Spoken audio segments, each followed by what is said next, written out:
more multifamily stuff. So we've been hitting that target lately, and I thought, what better way? Actually, I gotta give Biz credit. It was actually Biz's idea. I can't take claim here, but to bring my little protege on. So, you guys, welcome Austin Berry to the show. Austin is one of my estimators, the newest of the bunch.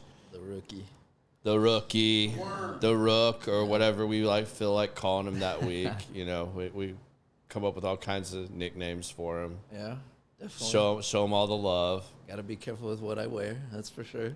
Yeah, definitely have to be careful with what you wear. Yep. Yeah, your generation wears some weird-ass shit, bro. And it's only getting worse. It's only getting worse. Yep. Truer words have not been spoken, I don't think.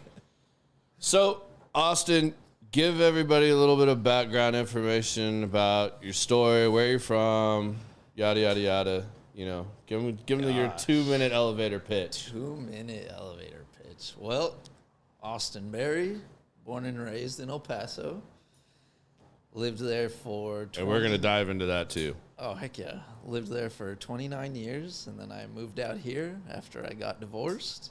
Pull this back over. After I got divorced, headed out here and worked a couple jobs briefly, met Garrett, and was blessed to join the Element team.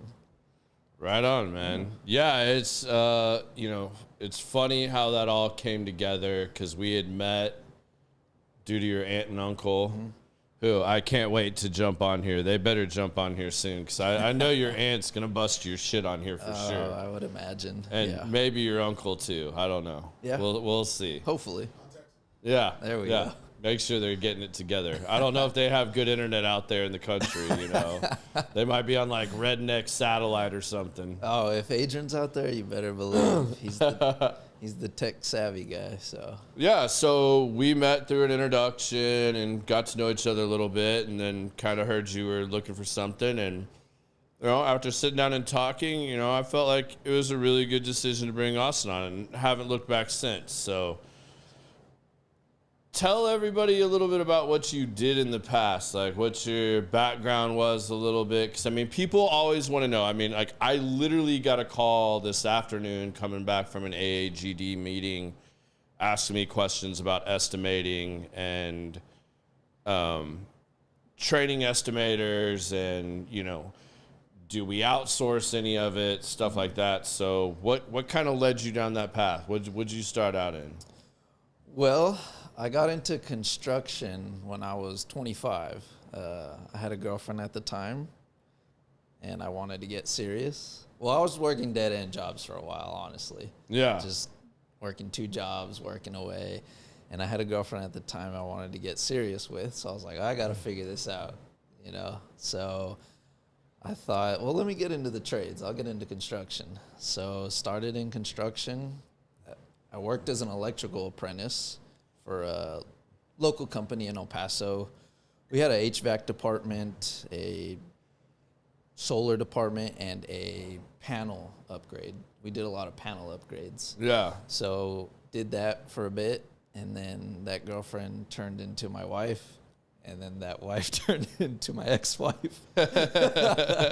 And shortly after I got divorced, Kathy, my aunt, was like, hey, I think you should move to Dallas. I was like, all right. So I moved to Dallas and was looking to continue my electrical license and just kind of still searching for that.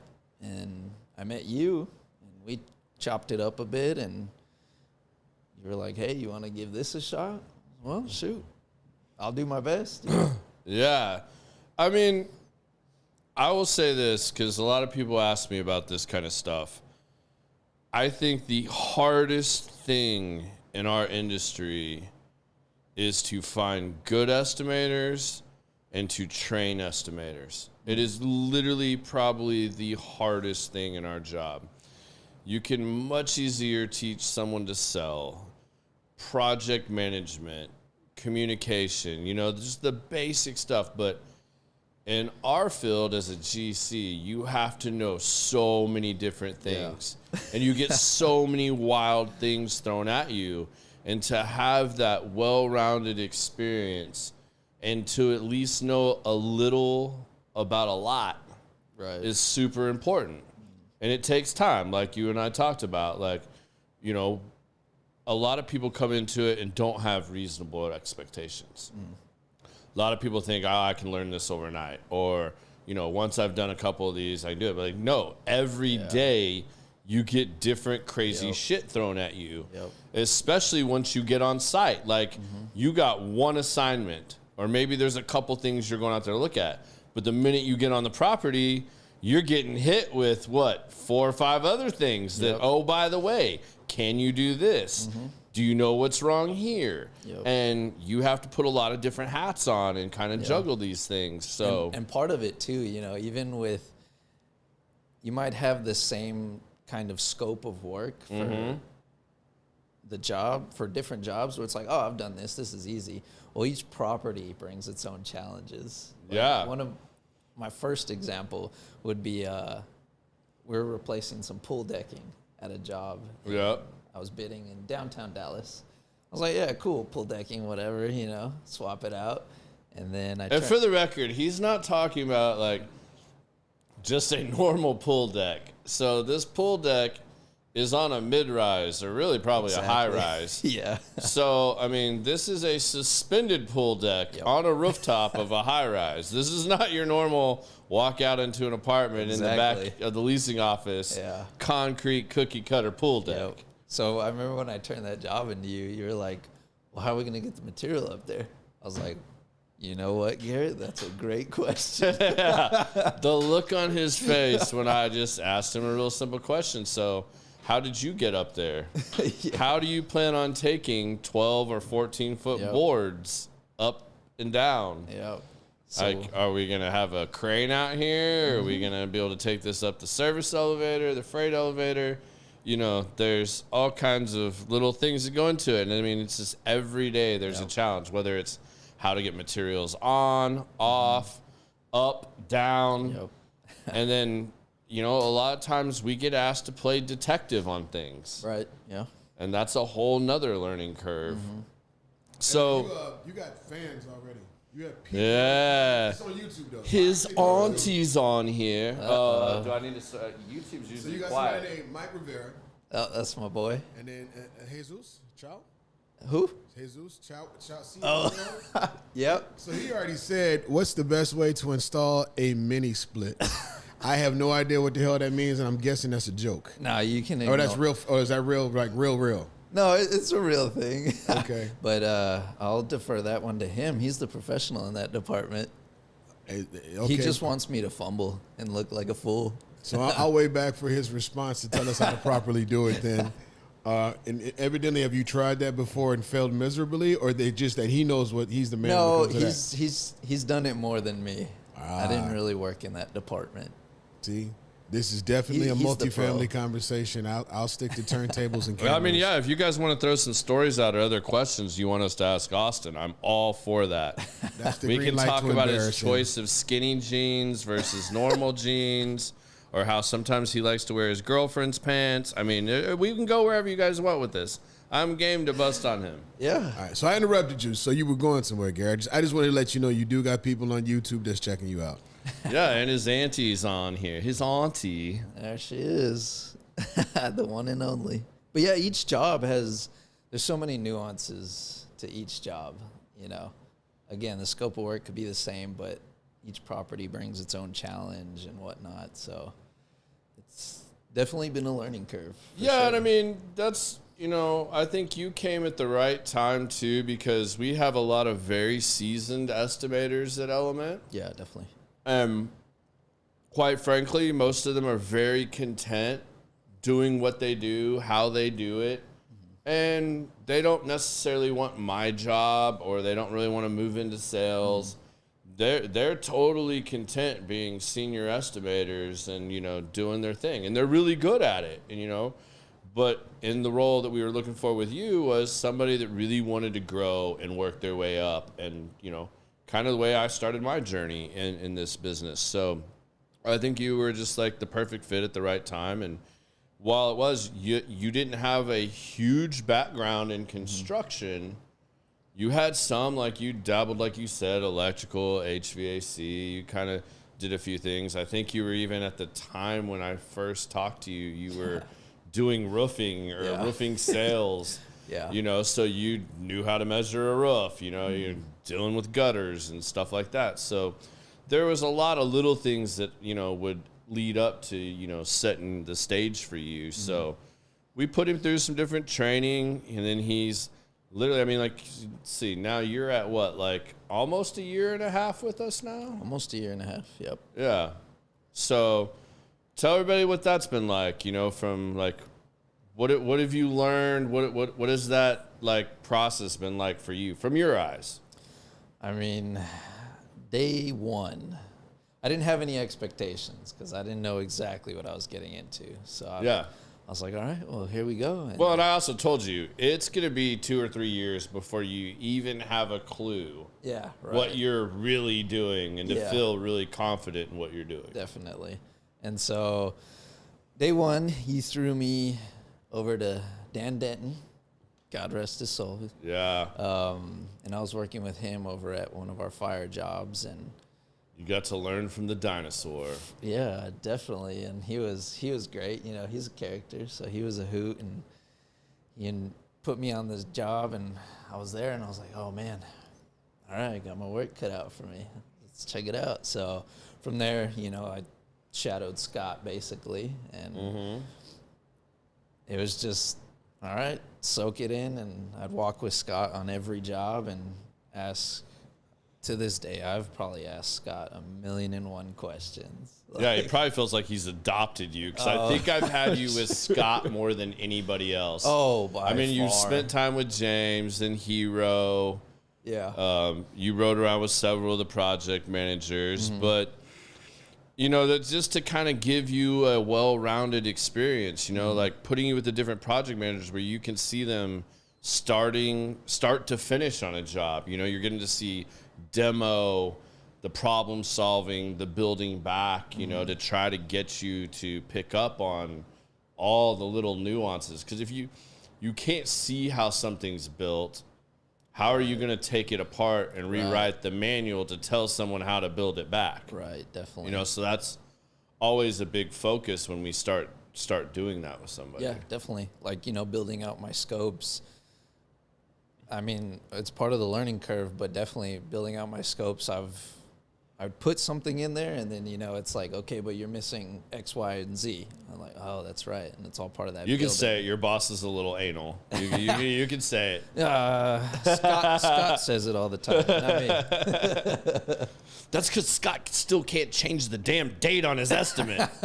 Old man problems. I know, and I picked up some of his bad habits. So. Yeah, you guys love your copy and paste features, and then you forget to change the little nuances. Yep, definitely. So, but no, it's been a learning curve, but it's been great, and slowly but surely just building up so I can turn in better scopes to you and to our clients and whatnot, and it's been good.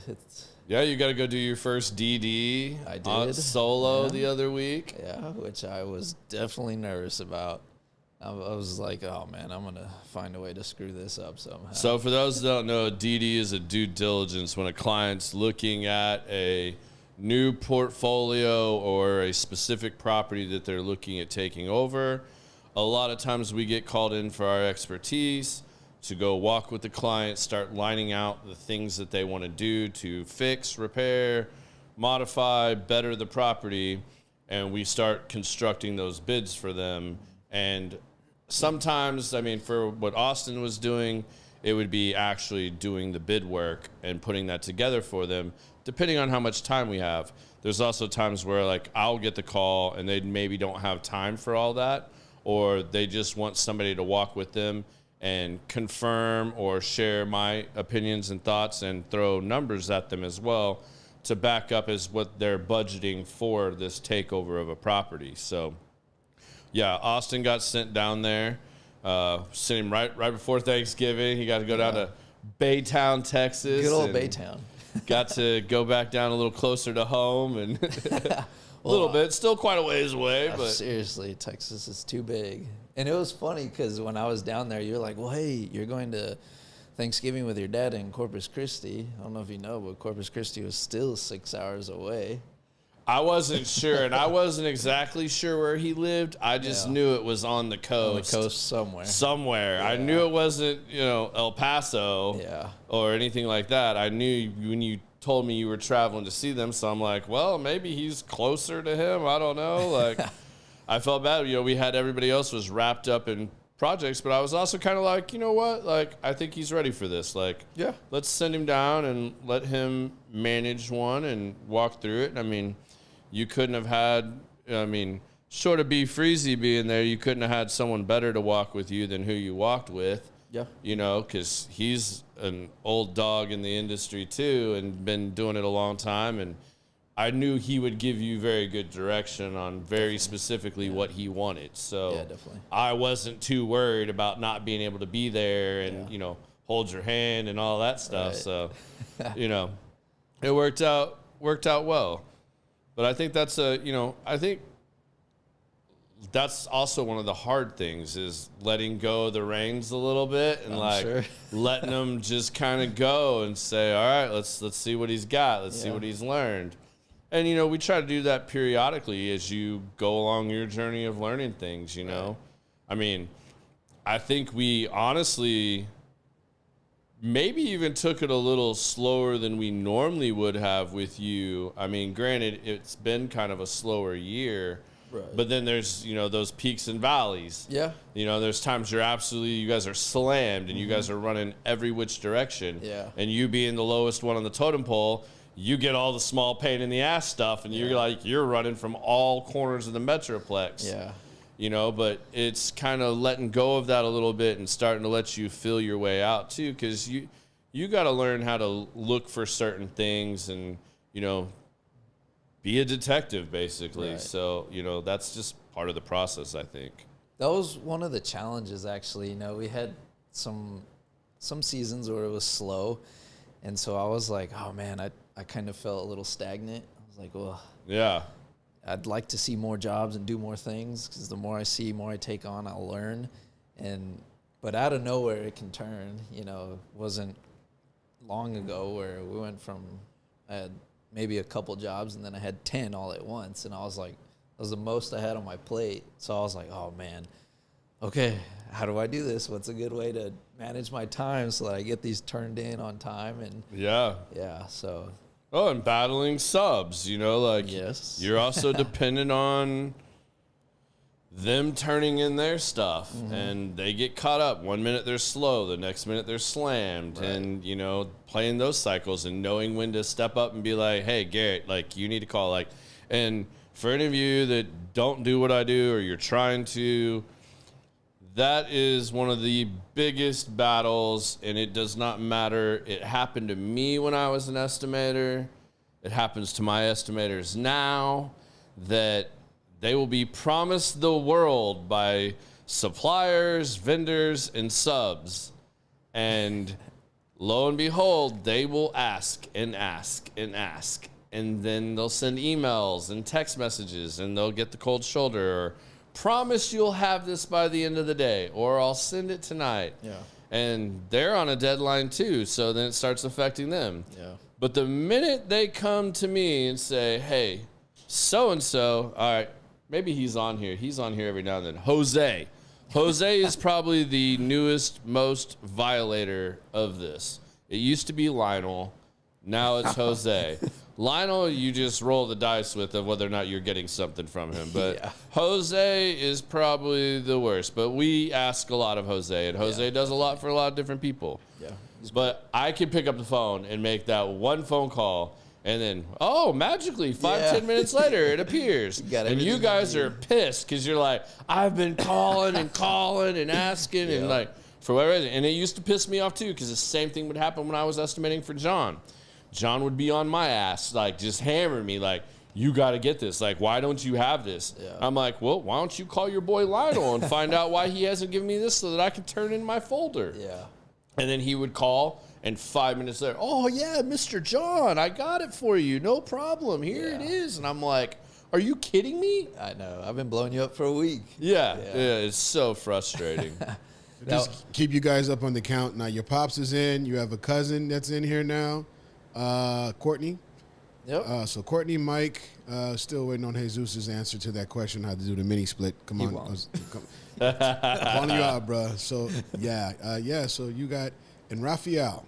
Oh, yeah. That's my good buddy. He said something about Japan. My what? Japan.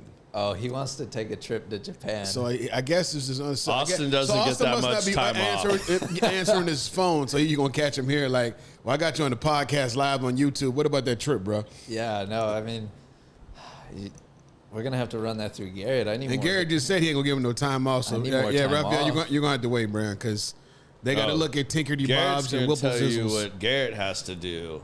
And you're going to do the same thing Garrett has to do. And You're going to Glory- go talk and, to Bill about that. Glory Gillespie just tuned in as well. What's that? Glory Gillespie. So look at that, bro. You got more. You see, look at He's that. like a damn boy band, man. I mean, like, they just come out the Picked the right one to woodworks. come on. See, that's why I told you. Should have had you on today. Look at that. Got the viewers. Got more fans than me. I mean, it's probably due to his favorite movie, The Devil Wears Prada. Oh, and it Lord. might He be was the waiting to say fan club this. for that. He was waiting on it's this. the band, not the movie. The band. I'm pretty sure you watched the movie too. You know, that's one I haven't seen, and I am guilty of seeing some. But Garrett, have you seen it? Huh? Have you seen it? Oh yeah, I've seen it. See, I I'm haven't seen it. married. I haven't I'm seen it forced either. to watch stuff like that. Luckily, mine don't watch shit like that, so I'm good. I see. Tyler Perry was in it. Yeah, ask me a Tyler Perry movie, and I can tell you all that garbage. But Devils Wear Prada? No, not yet. No, I'll admit I'm guilty of watching. He probably some has his Gilmore romance Girls flicks. Day too. I mean, Damn. that's like right up in Austin. Back to normal programming, because now this is a rabbit hole I don't want to go down. This is a great rabbit hole. I love movies. Let's do it. No, Yeah. you don't want to go there, because we'll be All like right, here Biz, for he's 5 all hours. yours. Nope, not going to Yeah, do right. it. I'll let you stick to multifamily, because movies, man, we'll go way left, way left. All right, we'll do that on hour. Well, and hour since 3. he wanted me to talk about this earlier, and since I'm about to change these out, Uh-oh. everybody always wants to know, what are we drinking, what are we smoking? So Fruit Loop over here is not drinking anything. And I Smart didn't man. want to ask him to smoke a cigar tonight, because the last time I witnessed Austin, which I think is the one and only time, maybe one other, I'm sure Adrian got him one other time, but No, not even. no? Not even. All right, I was assuming your uncle like held you down and No, put a he's- cigar in your mouth and made you smoke He one. doesn't do the peer pressure. You know, Adrian's hella laid back. Yeah. All right, Hella all laid right. back. Definitely. Well, plus, it would take time away from his scooter riding too. I mean, like, we don't want to like mess with that either. Everyone's catching strays. Yeah, we're throwing them all out tonight. So, Austin's first smoking experience with a cigar was not that good. I mean, It was I not watched fun. him turn, I don't know, Did you 5 inhale? shades of green. Do what? Did you inhale? No, I did Wow, not. you I still knew got that. sick? Okay, you knew that part. Yeah. not I knew the that inhale. part. Little Sprout wanted to buy him his first cigar. Oh, Evan. Evan. Oh, shit. And Evan apparently hadn't gone through all of his training yet, I don't think, because he picked him out. Like I don't remember what it was. You remember what it was? It was a white label with a blue lady on it. Oh, that's the Maria Lucia. Luciano. That's not. Oh, it was the Luciano. All right, so That's he not did do you bad. solid Yeah. for a first cigar. I thought you would have said like a Jacob's Ladder or something like absolutely. I retarded thought it was crazy. something a lot harsher, to be honest with No, you. Like, Luciano would be cool. But if you've never really smoked before, Never. that's it's medium. still a darker Yeah, wrapper. that's a medium, It's so. gonna get you a little more. But yeah, he got me. literally turned 5 shades of green. Oh man, it was. And was rough. out back puking It about was 5 rough. minutes later. Yep, a couple times. Ah, I got. But he so- tried. He tried. He gave it a full, valiant effort. Yeah. So he's not smoking tonight. So as far as what I'm smoking on, this first one I started is the new a Cavalier, isn't it? LE Cavalier 2024 Black Limited Edition. It's pretty damn good. I mean, it's not a real large cigar, probably about that long, and it's lasted. I mean, I'm smoking on this for 2 hours almost now.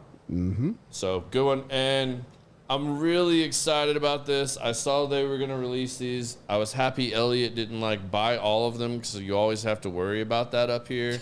Elliot likes to come in and just buy everything and Literally. tell you to pound sand. literally. But And the box is amazing. I wish I could afford to just buy the whole box and have that in my collection. But the Padron 60th, this is the Maduro, I believe. But yeah, this is their new limited edition. Comes in an amazing box set. I'm a huge Padron fan. I really like smoking these. And this is the next one I will be smoking. But this is a very rare limited cigar that I've been looking forward to smoking. So figured we'd celebrate a little bit since Austin's graduating on up and, you know, moving on in his career. So... So you guys are going to worry about YouTube. They're having a family reunion over there. So oh, gosh. It's like 10,000 people in here. There's 20 people in here just kicking it. That's awesome. So you guys go ahead and talk, and I'll let them catch up. Adrian, at least we don't get confused anymore. I mean, I shaved my beard, bro. That's true, huh? Yeah, Adrian, his uncle and I used to get confused all the time. Like, people would come up here and literally be like, hey, aren't you the cigars and guns guy? And I'm like, nope, that'd be the other guy right over there. I know Kathy rags on you for the beard. I don't know if she's told you, but... Well, if you didn't know, now he does. Yeah. Well, now you do. I think she's still a little mad about her note on the car. I know that story. I got a picture of it, too, for proof, so, you know. Which one was that one? I put a little note sign on her license plate. On her Raptor, so give her a little love out there since she doesn't show up very often anymore. Yeah. You know, they move out to the country and then they don't come hang out anymore. You know, they're too good for us city folk now. They're living good, though, man. Me and Adrian both have solo stoves. So I have a bonfire underneath my awning every night, and now my whole roof is just black as hell. I forgot about that part because they say, it's smokeless. Yeah, no, there's smoke. Right. Just because you don't see it don't mean it don't show up. And I heard those things, like, seriously put off heat. Like, bruh, and that they eat wood. I thought I was going to save money because I had 2 propane heaters, and I got tired of I judge it by football games because I sit on the patio smoke. Yeah, so a propane would last about 2, maybe a football game and a half, full blast, keeping you warm. I done spent like $300 in wood, and I've had this shit for a week. When I say, and it eats all of the wood. When I say it burns it, you look over to put a log in, there's nothing left. The way this thing is set up, but you know what? I'm just going to get I guess it's called a cord of wood, maybe a half cord. I can't get no. Just if you get a lot up front, but when I say it works. You put the little heat deflector on it. Man, I had 12 people on the patio. We were toasting warm watching. It was like 28 degrees. You step inside the circle, it was 75. See, that's pretty nice. Wait, so I'm hearing rumors that you like mezcal. I do. Who said that? I mean, I'm not going to rat out all my sources right now, man. I'm going to keep I wasn't going to say anything. I will say, though, I like mezcal, but not straight. Because that night we all went to your house. After we went to phone booth, right? Red phone booth, yeah. We went to phone booth, and then we went back to your place, and you got to flex your bar. Oh, yeah. You got to go see the man up on the hill over there. Yeah. Up on the hill. Here we go. You were like, "What do you want?" I was like, "Gosh, I'm not much of a drinker, but I like mezcal. I'll do the mezcal." And straight, that was a rough time, but I like mezcal and I like. I mean, tequila. you did pick better than Evan though. Yeah, he picked. And Adrian kind of said, some Crystal Light. Adrian kind of said, I was like, Evan doesn't drink really either. And I was like, what do you guys want to try? And Adrian starts eyeballing the Stag Junior, which is barrel-proof stuff, man. And I mean, I only have a few bottles of it, but the ones I do have, I think the lowest proof is like 139. You can start your car with that shit. Yeah. Dude, I know. I mean, and Evan's just trying to go with the flow, and Evan's like, well, I mean, if that's what Adrian wants to try, I mean, I'm cool with that. Like, I'm like, all right, which one do you want to try? And he points that one. He picked the hottest one that I think was actually like 140-something proof. Like, I mean, like literally the hottest one. Why I don't really drink it, because it's too damn hot for me. I'm like, all right, so I got them all out. Man, Evan almost had his cigar experience off of that bourbon back there. I mean, it lit him up. Evan was like, here, try it. I tried it. Oh, my. I was like, bro, how are you drinking this? And there's people who think about it. There's really, really, really spicy, strong cigars. And then people back it up with the liquor you're just talking about. It's like it's not. It's like, have you ever been to Miami? Whammy. If you go to Miami, those dudes down there smoke cigars that are like the size of a Buick, and they drink shit like just came out the well, they like been fermented since like 1883, and they sip on that shit like Kool-Aid. They're a different breed. Different. I could not. So what do you think's helped you the most along your way of learning to estimate? Shout out to Scott Peterson. You know that old man ain't on Facebook. Oh, I know. Definitely. I told him, I was like, you should try watching. It might be a good one tonight. Yeah. But yeah, definitely. I got to give a shout out to Scott and James and Hero, our other estimators, because I do my best not to bug you. Like, honestly, I always tell myself, Garrett's the last one I'll go to because I don't want to bug him. So I'll go to all our estimators if I have any questions and about anything, whether it's how to do this job or take this down, or hey, how do I build my scope out? Because Garrett's anal about his scopes. So how do I not They get gotta chewed look a out? certain way, man. Like, we're held to a certain standard. Yeah, so, definitely. And know. I guarantee you, we have the prettiest damn scopes out there. Guaranteed. And we For have the most sure. detailed ones too. Oh yeah. You know, like, I've listened to the bitching and moaning about that across the board. I'm sure. From every sales guy we've hired to pretty much every estimator we've hired. I'm sure. I mean, you're literally creating an instruction manual Yeah, that's what I for a project manager that has never seen this job until it's sold, and now he's got to go get crews to go run this. Right. So he's got to be on the same page as you. So if your estimate sucks, guess what? The product we're giving the client is going to suck. Yeah. Like, you leave too many variables in there. And, it's a known fact that Elements bids get used by our clients to give to other GCs because most of them want a God-honest, good scope that they know they can put out to bid. Yeah. And you know what? The way I look at it, what I keep telling a lot of these sales guys that have complained, bitched, and moaned about this is you should be honored that that's what they want to do with your scope. I mean, like, yeah, it sucks. Like, if you've been slacking on building your relationship with that client or, not servicing them well, not getting, their jobs done well, or you've been missing stuff, then, yeah, guess what? That's not that great of a thing. Yeah. But if you are putting out a good product, I kind of relish in the fact that, I'm okay with it. Like, clients want to send my scope out. Cool. Like, at least we're all bidding apples to apples now. The thing I hate the most is when a client sends me somebody else's bullshit scope that they walked an entire property for miscellaneous carpentry and paint, and it's a spreadsheet that is like 1 page long, and it literally says stuff like remove and replace 2x6 fascia, 4,318 feet. And then it's 1x4 window trim, 2,463. Where? Like, do you know how much of this shit is on the property? Yeah. And once you replace the really bad, and what's left is the in between and what's good, guess what? They're going to go start hammering that in between because, well, why wasn't this here? Because that's now the worst thing they can see.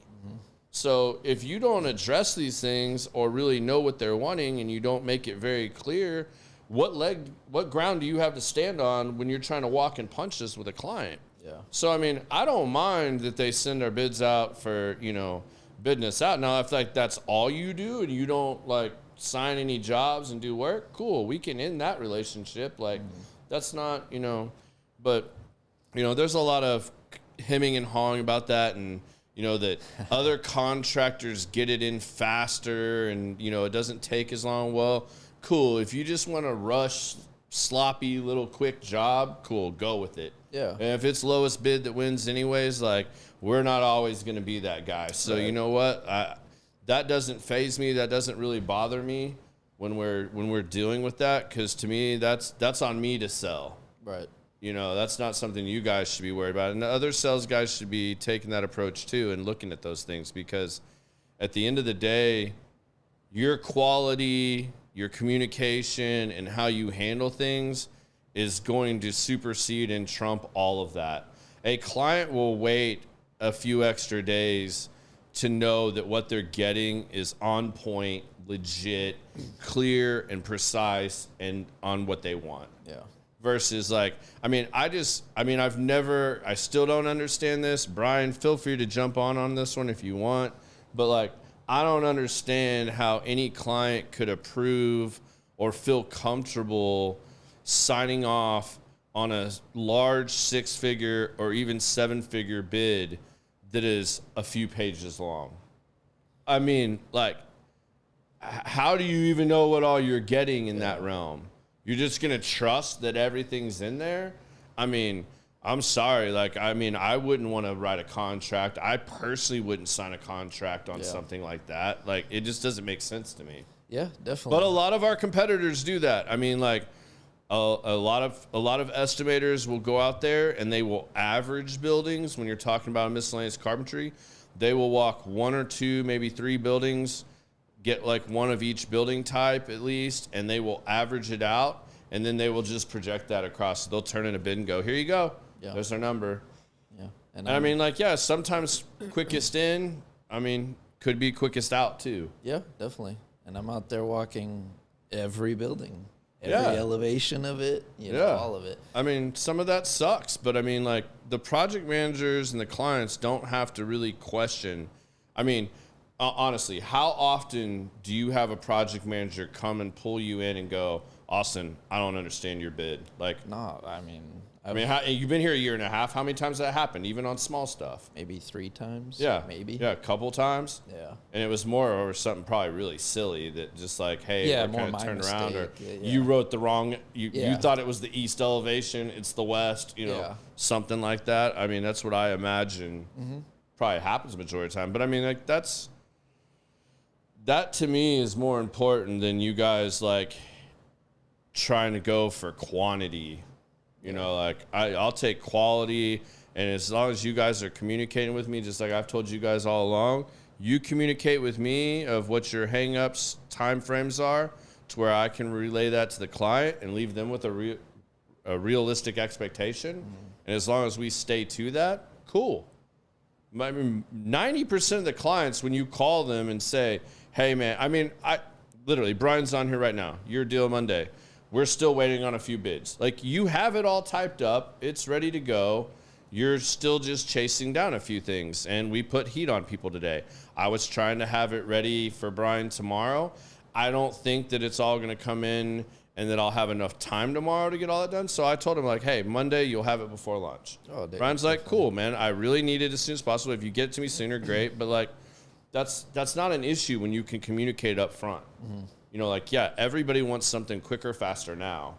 But what does that cost you, too, if you're just slamming something through like that? Because, I mean, like, you're not talking about small stuff when you're talking about a DD or a big job like that. Yeah, definitely. Got to have a little more focus to it. I think the good part about me coming in with no experience in the multifamily is because, as you say, you hear a lot of people complain about building our scopes the way that we do. I had no expectation or no experience. So you knew no other way. Yeah, for me, that was the standard. I was like, oh, okay, well, this is it. Even the school we sent you to learn some stuff. And I think this is really makes the majority of the people that I know are really successful in our industry and really good on the construction side, whether it's estimating, sales. Most of those guys have some kind of insurance background. Not always, but a good portion of the time. Because the insurance, when you're dealing with a residential house, it's essentially the same thing. Basically. I mean, you're just making a smaller house and putting a bunch of them together. Yeah. I mean, for the most part. But I mean, all the construction principles and stuff are really the same. So I think that really tends to lend to people that are really good at that stuff. You have to do a lot of problem solving. You're figuring out coverage. What caused this? Is this related? So you start that analytical process of that. So, like, that's why we choose to send you guys to the school we send you to, is because that's where insurance companies send their adjusters when they're training them for the field. And you see, like, you learn crazy amounts of detail, like, inputting something in Xactimate Yeah. versus doing it the way we do it, even when you're good and fast at it, is a lot longer. Oh, There's a definitely. lot more little pieces because of how that program breaks things down. Yeah. So that changes the game too. And it helps. Well, what helps is being on the job more and seeing jobs. Because one of my things early on was, you might send me out to do a job where, hey, this concrete's busted on this balcony. Okay, well, I get out there. Cool, easy, Let's replace the balcony concrete. And then you're like, well, hey, if the balcony is busted, what about what's under it? What about that soffit on the patio? And I'm like, I did not take a look at that. I'll be back in an hour. Yeah, exactly. Good call. So it's all part of the learning process about, taking a step back, slowing down, and looking at everything. Yeah. I think one of the things I want to tell you that you've been really good at as well, that I think is an important quality that you have, is, a lot of people your age, especially coming in when you did, because our industry has a lot of this. Yeah. There's a lot of peaks and valleys. We can be slammed to the gills for 4 weeks straight, and you guys are just, burning it up, trying to get everything done and turned in time. And then we might go 2 weeks or 3 weeks where not a lot of stuff gets called in, like this time of year where people are getting ready for the holidays, unless something's burning down or a liability or they have to have it done before the end of the year, it slows down a good amount. And if you come in one of those slow periods and you get used to that pace of things, then when the shit goes up and it hits the fan, those people freak out. Like they don't know how to control their time, manage their time, and deal with those things. So you've done a good job of always coming and asking what else you can do. You've stayed busy, like riding around with project managers, even when you were slow. You didn't just go home and take a nap and, keep your phone on, answer that, do things like that. But, I was super impressed early on too. You were this kid was straight up sending me like YouTube videos and clips and going like, hey, does this like explain how this is done? Like, well, or what do you think about this? Yeah. And I'm like, holy shit, this kid's like studying and doing homework. Like, and you were, it was good. I gave you some books and some manuals that had like a bunch of breakdowns of things that, I think are really good to learn from. And you straight up went through it. You were even taking little quizzes in the back and stuff like that. So, all that stuff is going to help speed up your process. You're a year and a half in, and I would say you have the experience now of somebody that's probably been doing it at least 2 or 3 years. You've picked up things fast. And you're not afraid to say, I don't know. No. And go ask the questions. You see it whether it's a Dan Denton or somebody like that, or Luke, or, Jorge even, like any of these guys, like, go pick their brain, man. The old dogs know a lot of shit. Yeah, definitely. I still do it all the time. That hasn't changed in 17 years now. Mm-hmm. So, it's sad that Dan Denton passed recently, like, not only was he a great person and good friend, but he was like my ace in the hole of like, if I really didn't know something, I never knew there were so many levels of finish on stucco. Oh, I know. Yeah, we talked like I legit did not know that. Like, stucco is stucco. Okay, that's got more texture. Or that's got some funky pattern in it. And, okay, cool. We're going to do, I'm going to have to get a little higher pricing on this. Mm. But I didn't realize there's like hard coat stucco. There's, all these different stuccos. And I brought Dan out to this job and I'm like, dude, is this like because like there were no real expansion joints in this or anything, like on 2-story buildings. And I'm like, is this like a tilt wall or something like that? And he's like, no, it's hard coat. You don't have to do as much stuff when you hard coat. And he's like, you need to call this guy or this guy. They're the only two that can do it like this. Yeah. And sure as shit. And like, thank God I did that, because if we'd have priced that job at regular stucco, even on a higher end, we'd have lost our ass because like that application was literally like $8-9 more square foot. Stucco's already expensive, but I mean, like, it was significantly higher. So, I mean, I think everybody has to have that, like, childlike curiosity if you're going to do something like that, and not be afraid to sound dumb or ask questions. And I think that's one of the, you know, I've definitely seen where clients have tested that too, especially when I was an estimator. If you don't know the answer, do not ever, and I've told you this many times, I know you know the answer to this, don't bullshit your way through it. Yeah. If you don't know and they ask you, man, I don't know, but I mean, I know who I can ask. I'm going to have to get with so-and-so, and we'll look at this. But I'll take a note to come back and find out for you and do this. So like, because sometimes they may know the answer, but they may know there's a really wrong answer here too. And they might see, are you going to bullshit your way through it? Do you actually know? Or are you going to go find out and learn? I mean, like, that's important, man. Like, you know, because our business starts with you guys. Right. You know, and I've told you guys that from the get-go that, you know, and it's the same thing. I have conversations with the project managers too, because as a GC, what we're selling is the ability to manage your job that you don't have the time or bandwidth to handle, or maybe you just want one person to do it and you want to be able to, you know, just deal with that one person. Yeah. You don't want to be managing all the moving pieces. So like, that's literally what we're hired to do. So like, first of all, we're selling project management. Then it's the individual jobs within that they're managing. So, and you guys are literally what starts that whole process. From the time the call comes in, you guys are the one writing that scope of work and figuring out what really has to be done. Yeah. You guys write a shitty scope, they're going to run a shitty job. Yeah. You guys leave a bunch of stuff out, well, we're either eating it or they're having to figure out ways to make it work. Mm-hmm. So, I mean, it really starts and stops with you guys, like right out the gate. So that's why I said hiring and training a good estimator is literally probably the hardest thing in our industry. Yeah, and I can see it. You know, one of my biggest things when I first started was, oh man, I got to be missing something here. So now we're going to have to.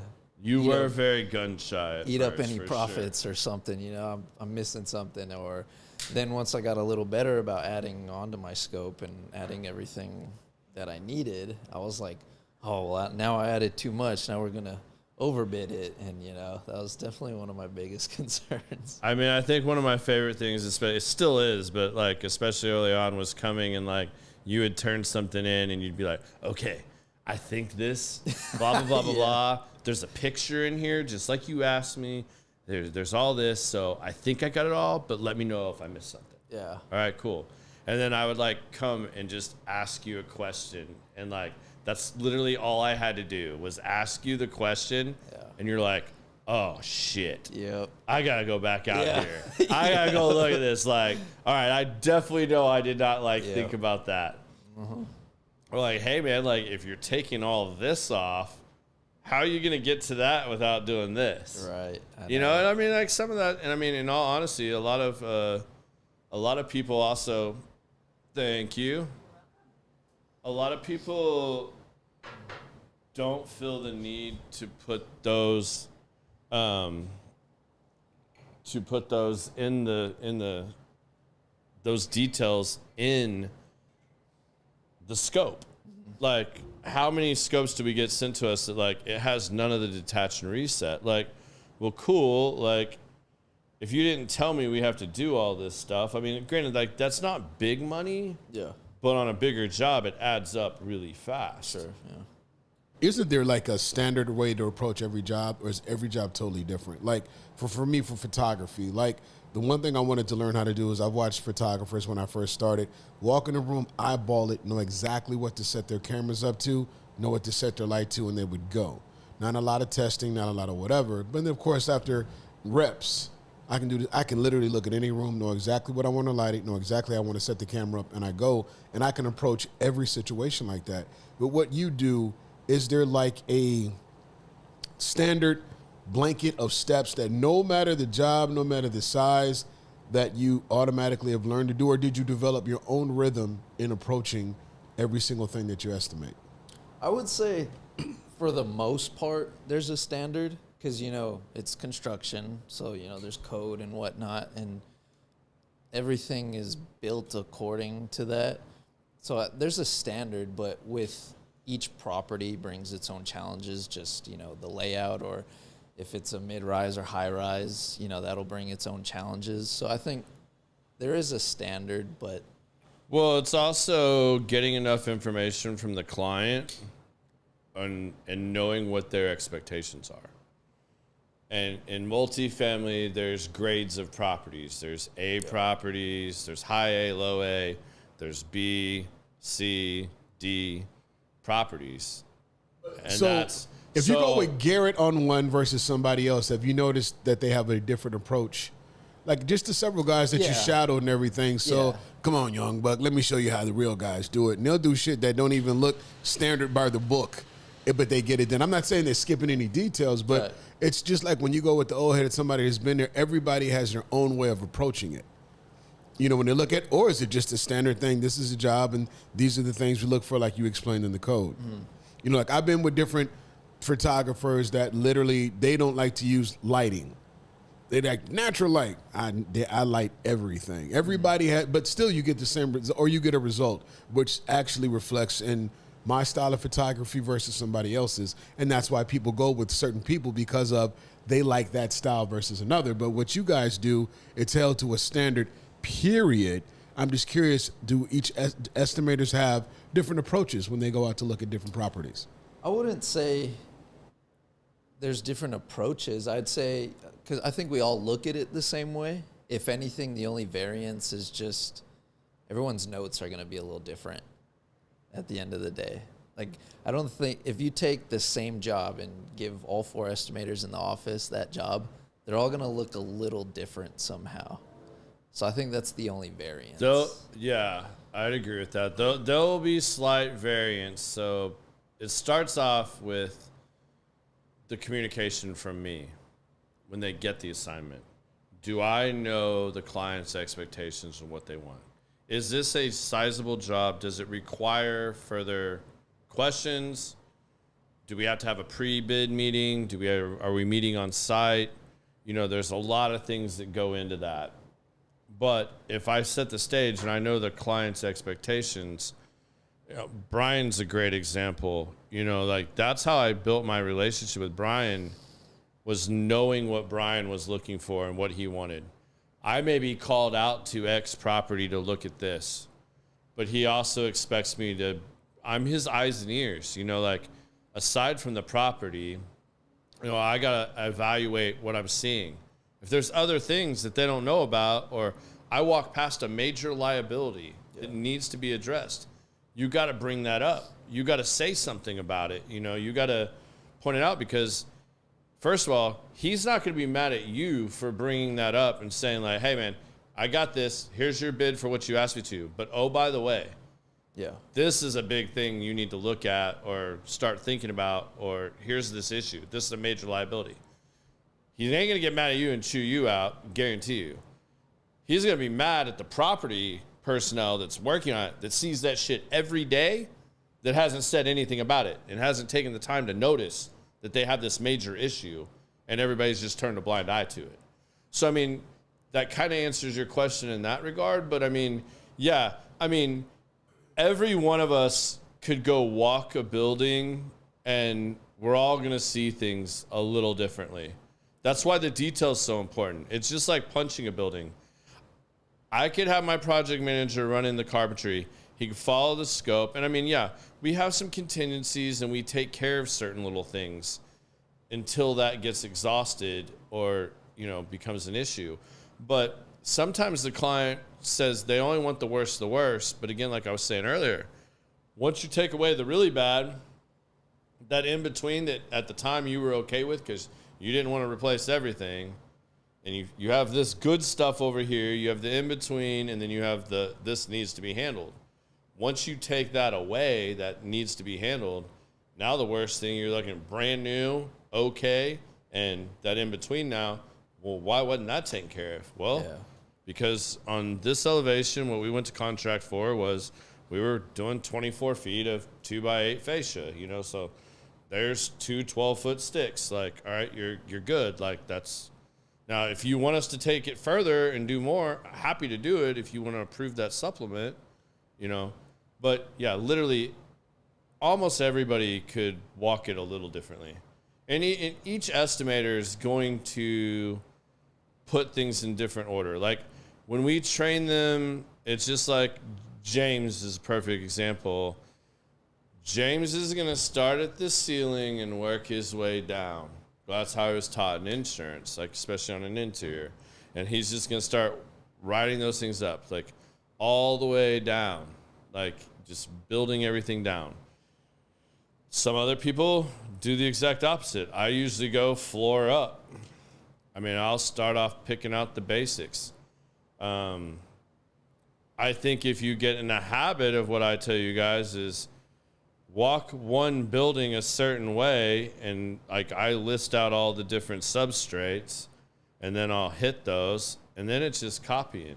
Yeah. And then when you go to type it all up, you're staying in that same order constantly, and you can copy and paste and change numbers and stuff like that. So there's lots of tricks. And I tell you guys, like, if you have a better way of doing it, not against it. By all means, try it. But if you do it my way and you mess something up, I can probably reverse engineer that, or I've made that mistake and I can help you fix it. But if you do it your own way and you do some fancy shit, like you download Matterport and you're trying to like estimate a room off of Matterport and you're counting on all of its calculations and you have no real data to back it up, like that goes south, that's on you, bro. I mean, I can't help you with that. I've never used that damn program. Yeah. I mean, I can't think of another example really, but I mean, yeah, that's. Mine would be, so I tend to have like a scrambled mind. So that's because this son of a bitch listens to death metal while he's trying to work. You know, and honestly, when I first started walking jobs, I'd always plug in and walk. I was like, this is too much. I'm trying to catch everything. I mean, I know when he's in the office every day. I mean, like I just stick my head out my door and I hear, raw, and I'm like, oh shit, Austin's here. I mean, they love when I wear sandals or something if I'm just having a typing day because they can hear me walking towards their office. But yeah, and then I'll turn same it down. thing. I can hear Austin's music like a mile away. Yeah, I like Oh, it look, loud. Evan jumped on here. He's finally late to the party and wants to give you shit. Yeah, Evan, we did talk about that earlier. And no, Austin is not smoking a cigar because you ruined cigars it's all for your him. fault, bro. It's all your fault. We already discussed that. Oh, and he said you did say at one point you would never do a podcast. He's calling you out. I don't know if I said never. He's calling you out. I said it might be hard just because I'm kind of low key. But yeah, the way that I walk a job is, for me, I like to categorize it. So if I'm looking for Baytown as an example, okay, it's half brick and half hardy for the most part. So I'll categorize it and I'll look at it. Let me catch all my brick, then I'll look over the hardy, and then I'll look over the carpentry. So I'll go by categories for me.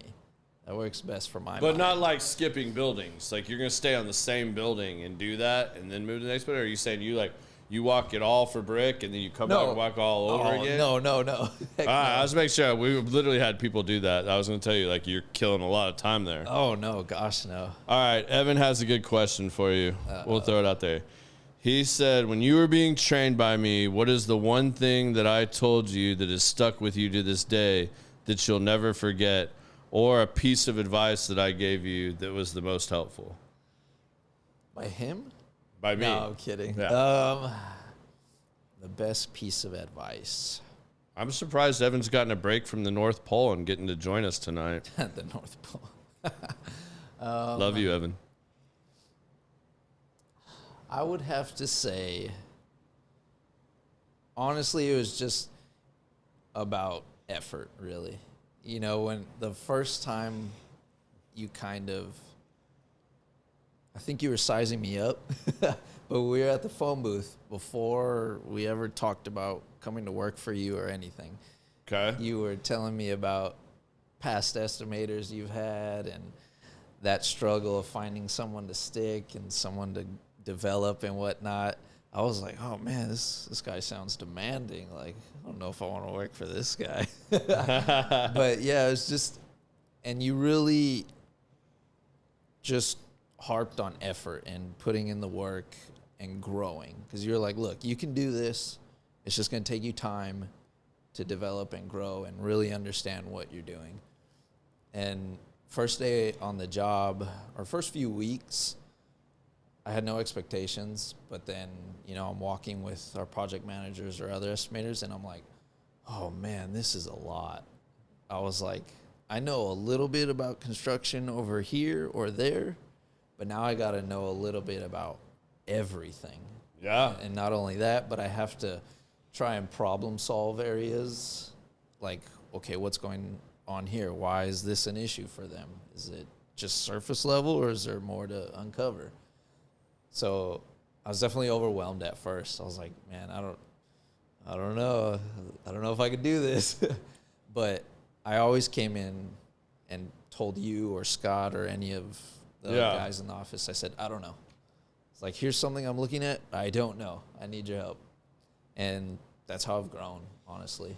Just, I mean, that's the only way you can, man. You have to have the experience. You have to go through the fire to learn. That's why I told you guys, or specifically you, I'll just stick with you. It's not, no matter how hard of an effort you put in, it's not going to happen overnight. yeah. Like, it's just not. Like, there's too much to learn. You have too many things. So, like, as long as you can be content with challenging yourself daily, going through the different experiences and learning and getting more efficient, getting faster, and just seeing, like, when things start getting a little easier, like, that's good. Like now I tell you to go walk a miscellaneous carpentry, and I tell you, like, hey, this is a C property. We're going to take this to a B. You know what I mean. Yeah. You didn't know that 8 months ago. No. But I mean, like, learning those little things in the lingo of the trades and the business, like, once you start putting those pieces together, but I mean, it all starts there. And I mean, like, I've shared this before and said this, and I know I said to you, it's kind of what you were alluding to there. It wasn't so much feeling you out or sizing you up so much on that, is I didn't have the ability to take on, I didn't need another super experienced person. I wanted somebody that I could groom and teach them the way that it should be done, that didn't have all these preconceived notions, that really was hungry to learn, wanted to make a career move, because you can't do it. I mean, like, I didn't start out where I am today. I mean, like, today I'd probably say, like, I'm a partner in the business. I started out as an estimator. And I mean, I've, like, steadily worked up and built my team, you know, so it's something I'm proud of. But, like, not everybody sees that or can relate to that too. There's only, like, I mean, aside from Bill and John, there's 2 people that really saw me go through most of that, you know, so it's not really relatable. I tell you, when I slept on couches to finish bids, it's not a joke. Like, I legit had to do that. Like, we don't force you guys to work overtime, but if it's what's needed to meet a project deadline or get it done, like, you're going to have to do what you have to do. Yeah. And that kind of shows the initiative and the drive of where you're trying to go. Because, I mean, you can make of this whatever you want, you know? You want to work into sales, or maybe you decide down the road, like, man, like, I've been doing this estimating for a while and I really understand stuff, but, like, man, I think I just really want to be a project manager. Like, I want to run some jobs and be able to say, like, I did that. Yeah. You know, that's what works for some people, man. Like, I mean, I don't know. Just, it had to be did you have that further desire? Did you want to do it? Or was this something that's just, like, getting you by, you know, another little job along the way? Because I knew what the commitment level was take. And I mean, you've seen some sales guys and stuff come and go just in the time frame you've been here. I mean, Element is not cut out for everybody. Yeah. I mean, we do things differently. Yeah. We've been really successful at it for a long time now. So, I mean, cool. You don't like the way we do it? Well, all right. There's the door. You can make that decision and go do whatever you'd like to do. But, I mean, And we're not saying it's like our way or not, but I mean, again, if you can show a better way to do something, cool. But like, if you do it the way we show you, like, then when you have a problem or you miss something or you don't understand, it's easier to help you with that. It is, yeah, definitely. And like I said, you know, our standards, again, for the short time I've been doing it, our scopes are the best out there. They are. Because, you know, every now and then for jobs we get, the properties will send us a scope. And it's like, oh, well, here's the scope from another company, bid this. And I look at the scope and I'm like, well, one, I don't understand where any of this stuff is, so now I have to find it. And two, it's just, it felt like bare minimum effort on the scope. When you look at our scopes, you know, you look at our scopes, you'll be able to find it easily where it is on the job site, and you can determine everything easily off. Yeah, if you walk it chronologically in an order, I mean, like, it just makes sense. It's not hodgepodge. And again, I know a lot of people complain about it, like, oh man, this is so tedious. But coming in with no experience, to me, that was just what it was. That was the standard. I was like, and it was easy, like, right? Like, well, I'm not saying it was easy to do, but you knew what the expectation was, and you were able to just do things in an order that you even though you may not have known exactly what to do, you knew how to start to do it. Yeah. And you knew that this was the process you needed to follow. Mm-hmm. And it's not all scrambled. And then if you did that, like, then cool, we can help you out along the way. Yeah. I mean, I think the biggest things I told you for the first few months, did you take a picture? Right. You're like, no, I FaceTimed Scott while I was there, but no, I forgot to take a picture. Right. I'm like, well, I can't really help you on this if I can't see it because you're my eyes and ears out there. Man, Evan is hammering you with questions, bro.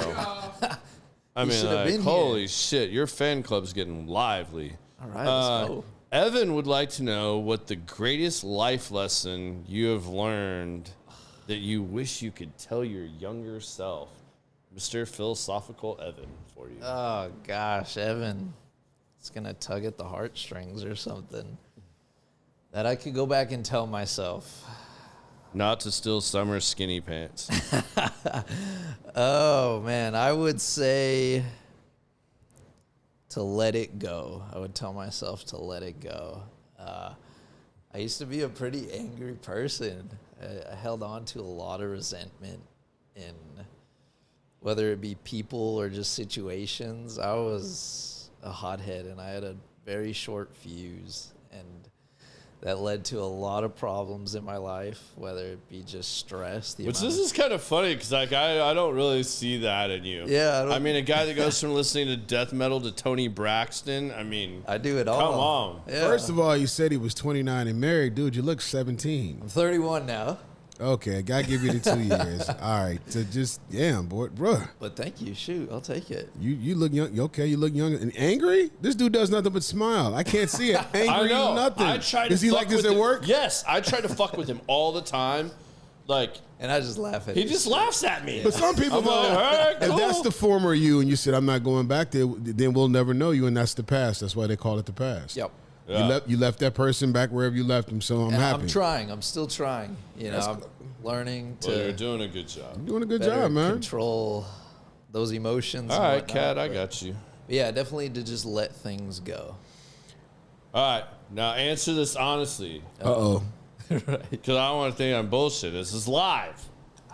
No repercussions. You answer this honestly. I mean, I hope you give me some good feedback. I know what he's about wanna to know. ask you now. Yeah. She wants to know what kind of boss I am. What kind of boss you are? I don't know. I never talk to him. I ignore him all the time. I just That's go in half there. True. Yeah, That's I try. half true. I He try does not hide. to bug Garrett. Only time I'll go into Garrett's office is if I have a question that's related to his end of the spectrum and what he wants me to do on my scope, or that's it. Stay off the radar. Or I'll turn in my folder and hey, here you go. Yeah, I mean, I can think about the things you come and ask me is like, not that you answered the question yet, but time management. I mean, that's probably the bigger thing that you come to me for that I can think of. And I mean, like, I like that you're going and asking the other estimators. And then it's funny because you and Scott come in like two little teenage girls and you're like, okay, well, he talked to me about this, and I told him I thought this, but we should check with you and see which way. And I'm like, all right, cool, I got you guys. Yeah. Or I'll pick Scott's brain. I'm like, hey, how do you think Garrett will like this? But okay, to answer it, I don't know.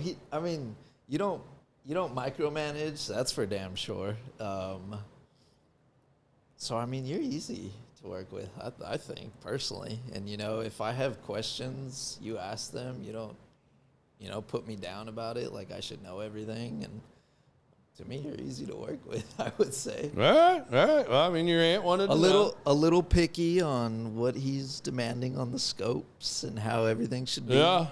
Uppercase every other letter and highlight here or there. That's on certain things, but I had to go across the board because people couldn't figure out how to use the function. I mean, like, honestly, that started with Hero. Hero threw the biggest fit about that you can possibly imagine. I'm not surprised. And was like, I'm not doing this shit. Yeah, because that's what he says. I'm not doing this shit. And I'm like, I'm not used to like someone that reports to me telling me like I'm not doing this shit. Like, all right, I gotta start doing you that. do realize that like you can highlight this shit, and there's a button you can push. I know. It does it for you. Yeah, and it's funny. I'm not gonna lie. And he was like, I'm still not doing it. I'm like, all right, fine. If that's the only thing I can't get you to do, I will highlight all your shit that's supposed to be like this and push the button for you. Yeah. And it's funny because I didn't know about the button until a little bit of effort putting in my scopes. But before, it was always my pinky on the caps lock, typing every letter. And then I learned about the button. It's like, dude, just highlight all of it and push the button. Have you watched Scott type? Oh, my God. I don't know how he types as fast as he does. But it's literally like the old man things. Yeah, like just two fingers. And I'm like, whenever he has bigger scopes, I'm like, dude, these scopes probably take you twice as long for me to do. It sucks. Because he's like, yeah, I'm going to go home and type for 3 hours. I'm like, dude. Yeah. Give it to me. I'll type it. Yeah, give it to me. I'll type it for you. Yeah. You go do the legwork and tell me what I need to type, and I'll do that. I mean, I literally, like, I've offered to get him a typer. Like, he's just, like, set in his way, and he is, like, the old man Jones. two-finger army over there, man.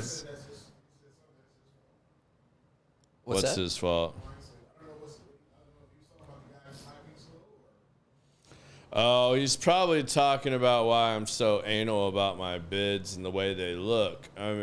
I mean, to be honest, like, this goes back to, like, me as a kid, honestly. Like, I've gotten made fun about my handwriting my entire life. I'm not kidding you. My mother has the most impressive cursive handwriting and calligraphy you can imagine. So when I needed to sign something that I didn't want to ask my mom to sign when my dad was out of town, I had to learn how to, like, copy her style of writing. And if you ever see my mother's signature, man, like you see those things on Facebook where it gives you an ad of, like, we'll create you a signature. That's the shit my mom's looks like. I mean, like, it's amazing. So I had to, like, practice that shit and get her stuff down. So in return, I got really amazing handwriting, and my friends all make fun of me that I write like a girl. And what's funny is my wife writes like a doctor writing your prescription on an RX card. I mean, it's like, yeah. I'm like, what the hell does that say? And I'm like, and it's just funny. But I mean, so I took a lot of classes like that and stuff. And I mean, John and I used to go to war, and that's probably what Brian's laughing about on here now, is when I was John's estimator, and not to harp on John, because John's just as bad as I am about wanting it done his way. I bet, yeah. But to me, like, when John would do his, I'm like, this looks like a third grader did the formatting on this and sent it in. Like, this doesn't look clean, crisp, clear. Like, there's not divisions. Like, there's a reason there is bold and underlining and italics. Like, you can present things to where it is very clear. It breaks up things. Yeah. Especially, not that I think many clients other than Brian and a few that I can name actually read the whole damn scope. They turn to the last page, look at the dollar, and they go. Now, before they go to contract, some of them will go back through it, but like they're not going page by page and looking at this shit. Yeah. And like when you're going through a 40 or 60 page scope, something's kind of got to break your eyesight, your eye line on. I mean, it's got to be just like shooting for you with photography. Like you got to so like, yes. I mean, John would like get so mad at me and he'd be like, just type it this way. I'm like, cool, I'm going to give it to you this way.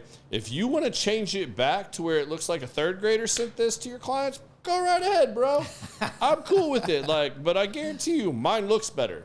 You can take a poll and they will tell you that my scope looks better. Yeah. Like same exact scope, but I guarantee you mine looks better presentation wise. Yeah. And presentation matters sometimes, especially like I said, when you're asking somebody to sit there and go through a big ass scope, that to me, that stuff's important. Like that's attention to detail. And it looks professional. Right. So like, I mean, like, I don't understand why this is something I have fought ever since I've been from Estimator to now. I mean, I have estimators tell me to piss off. Like, I'm not doing it. I don't want to do this. And I'm like, cool. Or like, James always misses the semicolon and the dashes up and swaps all that stuff around. And I have to go through there and change it. It drives me mad. I think I've gotten better at that. Oh, yeah, you're solid. You got yours down. Like, I mean, I made sure you had the right templates and stuff that got that straight for you. So, I mean, like, again, it's presentation. I mean...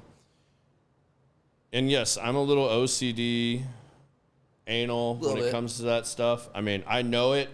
I don't try to run from it or hide it. Like, it's just kind of like, hey, I mean, either you're going to listen to me, come back to you and tell you, like, just time and time again, or we can just do this.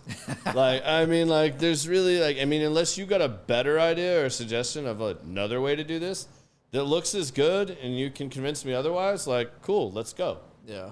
I mean, I'm open to it, but to this date, no one's shown me anything that, like, comes close to that. I got nothing. So Plus, it's super easy when you guys have to do your summaries and everything else. Like, if you do these things the same all the way down, you don't have to edit it when you go to do your summary, because then you can utilize the other programs and copy and paste into Excel and get it to add shit for you. Yeah.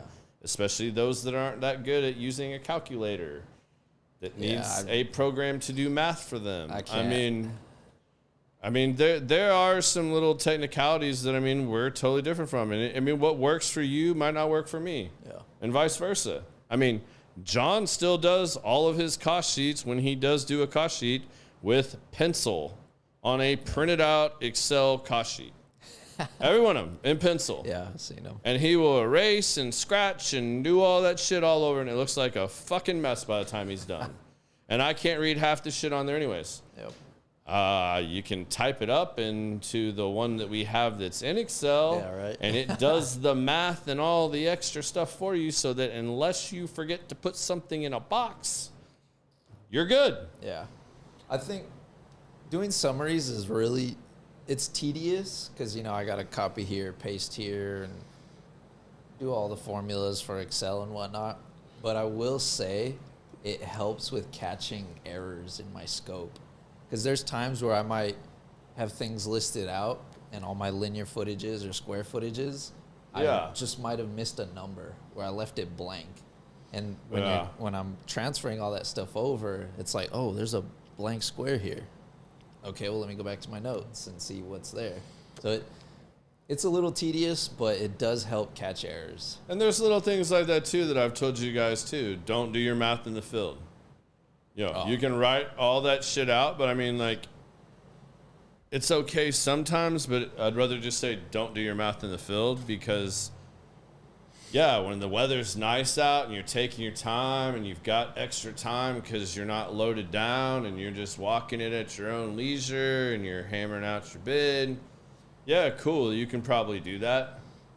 But it's 105 out and you're on your second day of walking and you're doing a full Hardy or something and you're writing down all these measurements. I mean, like you're taking measurements, stopping, writing, You add in trying to do your math at the same time. Yeah, I don't want to be out there any longer. You're going to fuck something up royally.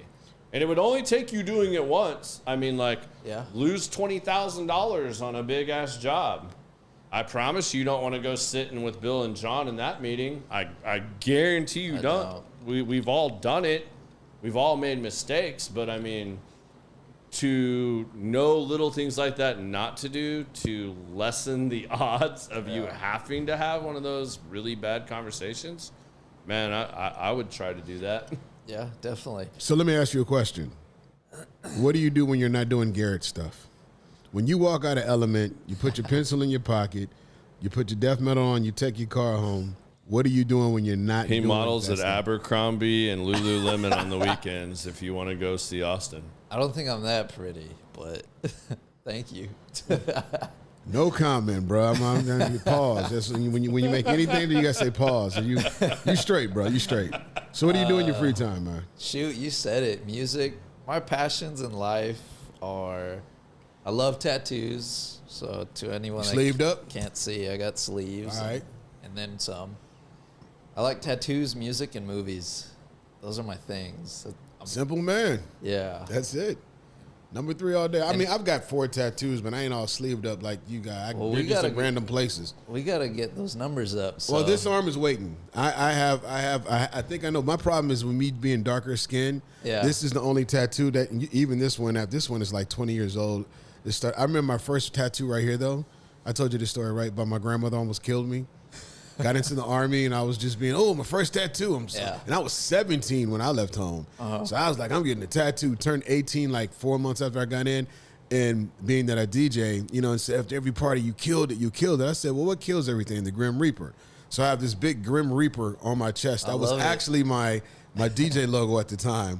And one day I was doing something, and I came home off of leave, and I had a shirt open or something. My grandma said, what's that on your chest? I said, nothing.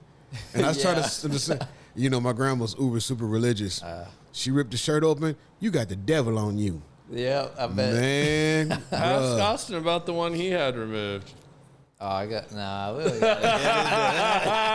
I mean, I still got mine. She got it, but I didn't have to have it taken off. But, man, your story's probably way better than mine. Well, I first started getting tattoos in high school. Everyone had a buddy like, there's someone in high school that had somebody got a gun at the house. Yeah. Yep. Oh yeah. So it was like, dude, I've been wanting to get a tattoo. Let's do this. So my first tattoo, I ditched class and went to go get tattooed by somebody in high school, and I just kept getting a few bad ones after that until I was like, I got to start forking over some money for this. But first time, same. My grandparents raised me, and I got a tattoo here, and so I always had it in the back of my mind. All right, if I'm getting out of the shower or something, put a shirt on. Don't want grandma to see it. Well, I forgot one day. Grandma saw it. Your aunt wants to see your tattoo on your belly. Well, we're not going to show it. It's still fading. But grandma saw it, and she was like, what's that? I freaked out and was like, it's an airbrush tattoo. Yeah, she didn't buy it. So... Let me get some cotton swabs, and it ain't coming off. What's happening? No. My boy got a tattoo. So there was this big fad of getting like Japanese writing and tattoos or whatever. Yeah. And he got one. And one time a girl who's at a club, she's like, what's that on your arm? Let me check that. What do you think that says? He says, I think it says I'm a something man. She's like, nah, that's not what it says. He's like, what does it say? And I till this day I gotta ask my brother what he said because she took him over to the corner by the bathroom in this loud ass club, and when she told him, he got so pissed he left. And when we bring it up and we try to get a picture of it or whatever, he got it done over, but it was bad. I mean, like bad to the point. Most tattoo artists, unless you can provide multiple verifications that it is what you think it is. It was in this book. They won't do it. I mean, the good ones won't. Oh, no. He went to the hood and got it done. And it was legitimately what was in this book, but the guy thought, and it had this. The guy got a book, says this, and boom, you can do it. To this day. Man of war. Yeah, that's what he thought. Man of war. I don't know, but it had something to do with his anatomy. Yeah, it was bad. It was bad. Wow. Well, I can say this. Like, Austin, because when he was getting his amazing tattoo on his stomach. That's the first. Yeah, that was weird. We've had haunted shit. You brought up the devil. My bad. My bad. Like, haunted shit has been going on in this room for like the last 3 or 4 episodes, bro. No, Seriously. this is only the second one. Like that It's the only one was, is me, then. When Andy Cordina was on here, we took pictures, and y'all can see it on there. There's like a black, like bleeding spot right here on the wall in between us. And it's not in any of the other pictures we took. Like, just out of nowhere, this, like, I don't know. I'm not super into all that shit, but it was weird. It was pretty crazy. But yeah, Austin was getting this amazing tattoo he had on his stomach lasered off. Yeah. And I was getting ready to have some laser work done on my back to get that one because I was going to do a cover up or just, you know, get rid of it. And he wasn't lying, bro. And I hadn't had a tattoo in like 20-something years. Oh, that's rough. Laser is 1,000 times worse than a tattoo. Like, getting it lasered off, I mean, granted, it doesn't take as long. Yeah, that's the thing. But while you're doing it, it is 1,000 times worse. Like, it is, yeah. It's grit your teeth. Like, it's not fun. And I can only imagine the more sensitive the area, how much more that magnifies. Because then I just recently went and got some ink, and I couldn't believe how much it's advanced in 20 years. That, man, that gun that dude tattooed me with, I mean, I'm sitting here for 4.5 hours just scrolling on Facebook and watching movies and shit and, like, just chilling. Wasn't an issue at all. Yeah. I'm like, granted, it was on a meaty part of my arm. But I say anytime someone asks me like, "Oh, do they hurt?" I tell them, they all hurt. Yeah, my shit was excruciating. I mean, where you get it depends on that a lot. Some are worse than others, but man, they people all hurt. getting them on fingers and necks and faces. Yeah. I'm like, there's to me, no like way. I was telling Sarah about this when I came home, and it was when they're doing the whole outlining thing and they're just getting everything there. That's a breeze for sure. The majority of that, like, it's not painful. It's the inking and the shading. The shading, when they're stretching your skin and they're going all different ways and doing all the different techniques to create what they need to create. Yep. That's more uncomfortable, but none of it was near as bad as what I did 20 years ago. Granted, one was legit and one was done with the tracing needle. And this is definitely the first sober tattoo, which definitely makes a huge difference. I thought it'd be worse because doesn't alcohol thin out your blood or whatever? For sure, you definitely bleed a whole lot more. This one healed faster. It was way better. Shout out to Ethan Hubbard. That dude's a badass. Don't y'all go start trying to book him all up too. I had to wait. Did you long see the enough. one that he wants to get, this big ass Picasso art piece? I saw the one he started. And that's nothing compared to what he wants to finish. Are you going to ever finish rest that of it? thing? You talking about the one on my back? Yeah. This guy's going to do it. It's just He's going to be in the hospital for a month after that shit. That's a lot. I mean, yeah, it's an entire back piece.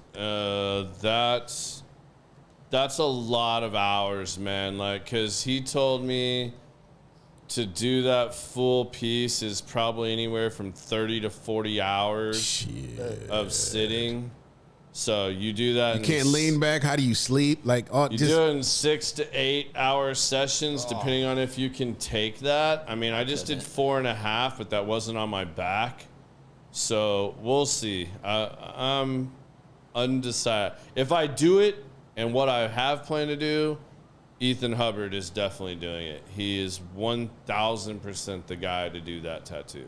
Glad he found Everybody at work, when he gets his tattoos done, make sure you give him an attaboy, smack him on the back. Good job, Garrett. Do you know what? I made it through a couple days, and literally once I got to work, those were the first people to come up and slap me on my arm, and they had no idea. Half of them. Ain't touched you ever. All year ain't touching. All of a sudden, they felt like, Except hey, man, that what's happening? second day when the second skin was still on, and like my sleeve was literally bleeding black ink. Yeah. Like a big Austin old looked at me, he's like, bro, what'd you do?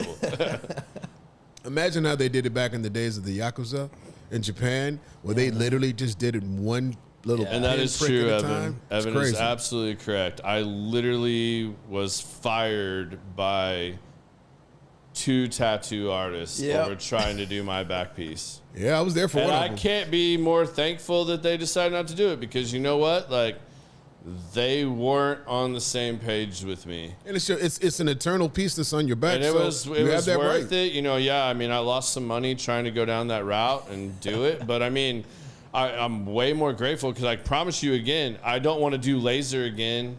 I mean, I really would almost like to do the tribal on my arm and get it lasered off. But, man, fuck that. Laser sucks. It sucks. I mean, like, there's just no working around it. So if I do it again, it'll be to remove that one. But yeah. So we now, got do ways you to only go. listen to death metal music, or do you listen to everything else? I listen to literally everything. You'd be surprised. So Because this is the rock and roll band guy Oh, no. over here. Let me tell you this story. This is a great Austin story. So when Austin first started working with me and I got this fire in Oklahoma City, I took him with me Yep.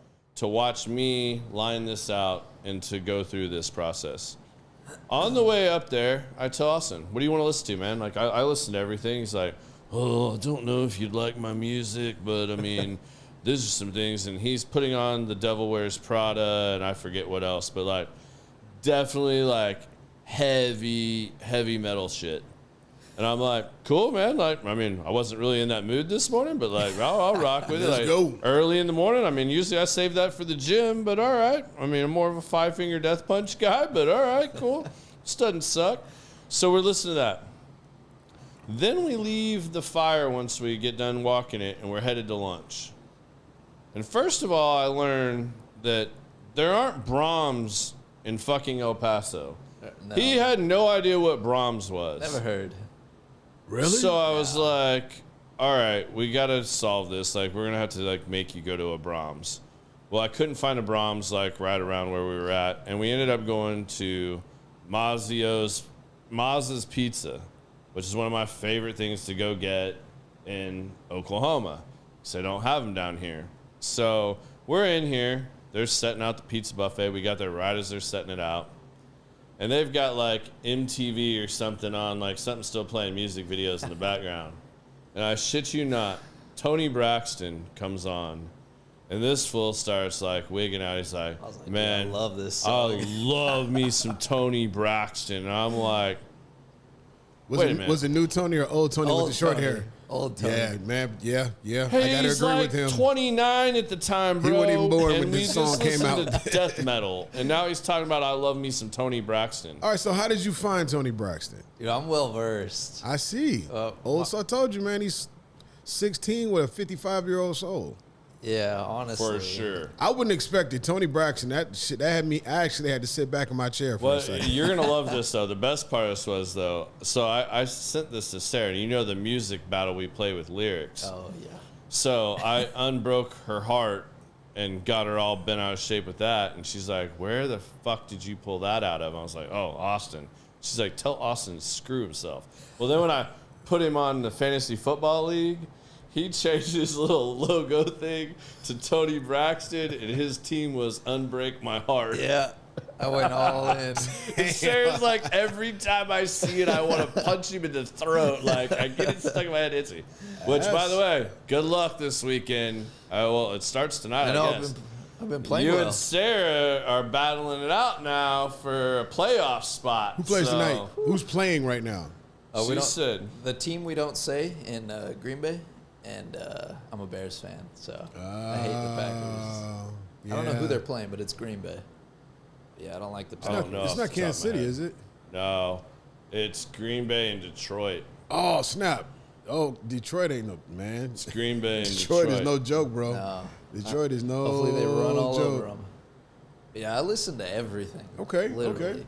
But metal rock is my go-to. That's your joint. You like the old school? Like when I'm talking about like Ozzy Osbourne, I do. like Yeah, I can do Sabbath and things like that, but for the most part, it's 2000s on 2000s on. to today. Yeah. Yeah, I don't get what you did, that yelling, screaming thing. That I just call it angry music. Yeah. I do you understand the words? Are they saying something? Or are they Some. just hollering really mad? Some I'm definitely like, don't know. He pushes the threshold there. Yeah. on I played stuff. some of that in my truck I played a 5-finger death punch in the truck the other day. I wanted to see if I could break my See, subwoofers. that's light. Is it? Yeah. Man, that triple pedal. Brrr, brrr, brrr. My wife thought I was in the driveway shooting a pistol. She's like, "What are you out there shooting?" I'm like, "Nah, that's just the music." She Hey, like, put yo. some Tool on in there. Yeah, they go hard on pedals. That'll for the bass in your truck. Yeah. that'll light it up. Yep. Really? You have a system? Oh, Yeah, I love Everything. pedals Come on on. the system. He had to Everything. go back to playing with his stereo because he couldn't make his truck louder than my sucker mom wagon. Oh, your old Cadillac. Yeah. his old Cadillac. Yeah. He had a louder startup. Yeah, he blew, well, even when it wasn't cold, it was I still heard loud about as it. shit. Yeah, Yeah. it's. He cut his pipes off trying to. I put mufflers back on and it's still loud as hell. Though. On your Ford? You have Yeah. a Ford, When right? he's on it, man, it's loud as hell. Oh, really? It's stupid. My neighbors, like every morning, it's programmed to go off at 7:20 because I take my kid to school at 7:30. So I'm literally the neighbor. Nobody sets their alarm clock. They just know, like, when my truck goes off, they got 10 minutes to back out the garage and we all go to the school, which is right You down the must street. really mess them up as much as you travel. You're gone and the whole My shit neighborhood goes stays off at asleep. 4:30 in the morning, 3:30 when I go try to catch an early flight. Boom! And then I come out and I see lights come on. I'm like, shit. And I try to like go out the neighborhood really quiet, and it doesn't. All right, well, I will say this Padron, this is legit. It's worth the money. The $10,000 you spent on it.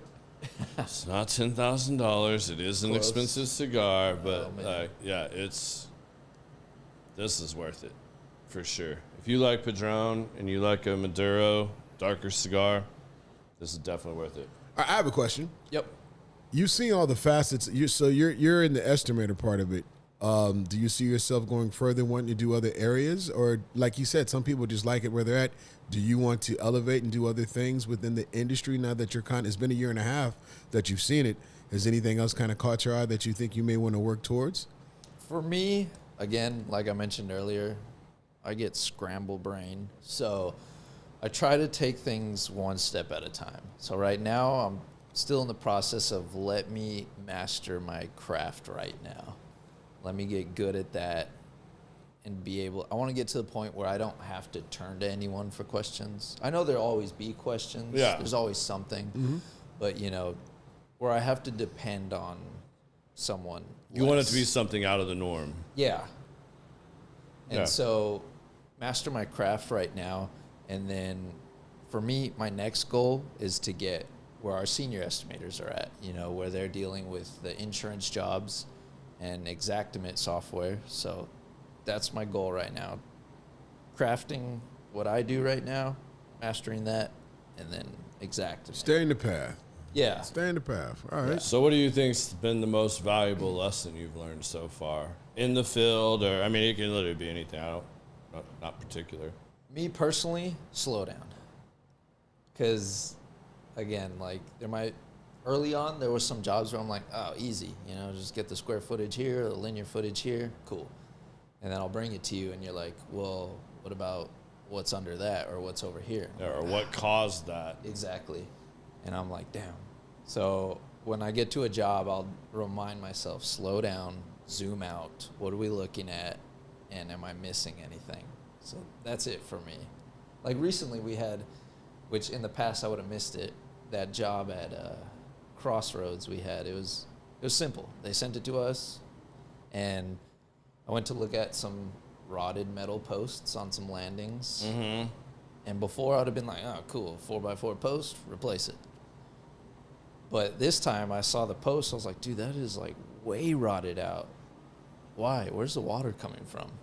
So I went and looked under, and oh, the landing pan is busted, and it's all rotted out too. So we're going to replace the landing pan and the post. So it's just about slowing down, zoom out, what's causing the problem. Not just seeing the one problem and replacing that, and it still be a reoccurring problem. Yeah, because that's usually what's reported. A manager, Right. a maintenance guy, a leasing agent, someone out on the tour, they see something and they just go, oh, that's bad, that needs to be taken care of. Right. And if you just literally do that, well, did you solve the problem? Right, yeah. So, yeah, that's good. What do you think? Let's see. What do you think what has been one of the biggest challenges problem solving, just coming from what little experience I did have.